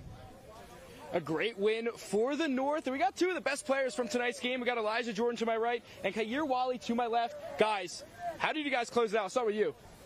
This is my last game under the Night Lights. Just the feeling. I feel like I got to put everything on the line, even though I still got another season or another 4 seasons to play. Hopefully, I just had to put everything out on the field, especially for my QB. Had to put my heart out into that blocking. Elijah, I talked to you earlier after your first touchdown. You went out there, had another one. What can you say about your performance tonight? It got slow at times, but, you just got to bounce back. You got to make plays. Can't keep your head down. You just got to keep that head up. You just got to keep chugging. Boys, go celebrate. Back to you guys in the booth. Let's go. Well, congratulations to both of our players of the game, and this one will be talked about for many years here. Great game. Up in District 4 area. Trying to bring up some stats. Overall, the North finished 46 plays for 282 yards. The South gained 320, but it doesn't matter because on the scoreboard, the score is 20-16 North. So, final observations, great football game. That's all you can really say. And the kids, they played their hearts out tonight. And kudos, and again, I'm always partial to the offense and defensive linemen. The big guys, they got it done today. Yeah. They opened it up for all those running backs and receivers and quarterbacks. Coach? I agree 100%. I don't know if people know how hard it is to play that position because it's really the only position on the field where there's constant resistance, right? Yep. I mean, constant resistance. You don't get a break. You don't get a break. As a D-back or linebacker, you might be able to get a little break, but it's constant, pressure all the time. So I was impressed with both defensive lines. Yes. I thought maybe they'd run out of gas, but they kept going strong. So I was impressed. I did say before the game, if the North is going to stay into it, Elijah Jordan was going to be the factor, and he was. His legs and his arm really played a difference. He really, and we saw, and I keep referring to last season watching him. We went to a scrimmage and we saw how tough running he was, and then we watched him at the Dallas game, and he just took control with his legs, and then it just opened up his arm, his passing. North coaches. So as both teams get celebrated here, we will remind you that should be July 23rd is the next game. Wednesday, July 23rd at 7 o'clock will be the Dream Game right here on MyTV WQMY. You checking that? Yeah. No, it's 23rd. So John's questioning me. No, I'm not questioning. I know when the game is. I have it down for the 16th. Okay. Well, so I'm not in the control room right now. Well, it's the 23rd. So somewhere along the line, we'll be back on the 23rd. Hey, you can rewatch this game on YouTube, on the Fox 56 YouTube page. It's on MyTV, on Facebook. I'm telling you, if you want to watch another game, it's hot next week and you have the air conditioning on, put this one on. It's enjoy. It was well played, Coach. Very right? Well played. Big plays, big hits. We had a couple altercations, but again, that's the passion of the game. I think coming through. And we keep forgetting sometimes they're high school kids. Yes, they're 18. They're just 17, 18-year-old kids. Yep. That they are. Okay, we'll wrap things up here as the awards are handed out on the field here in Towanda. I want to thank you for joining us. I want to thank the All-Star Committee for welcoming us in again. Hopefully we can come back next year. We'll let you know where that game is next year. It will be in the South somewhere. We just don't know where. But what a game. The final score again. The North beats the South 20-16. On behalf of Craig Dawsey, Jan Cechek, Vince Goldschmidt, this is Bob Ide for the entire Fox 56 Sports crew saying so long from the Northern Tier in Towanda.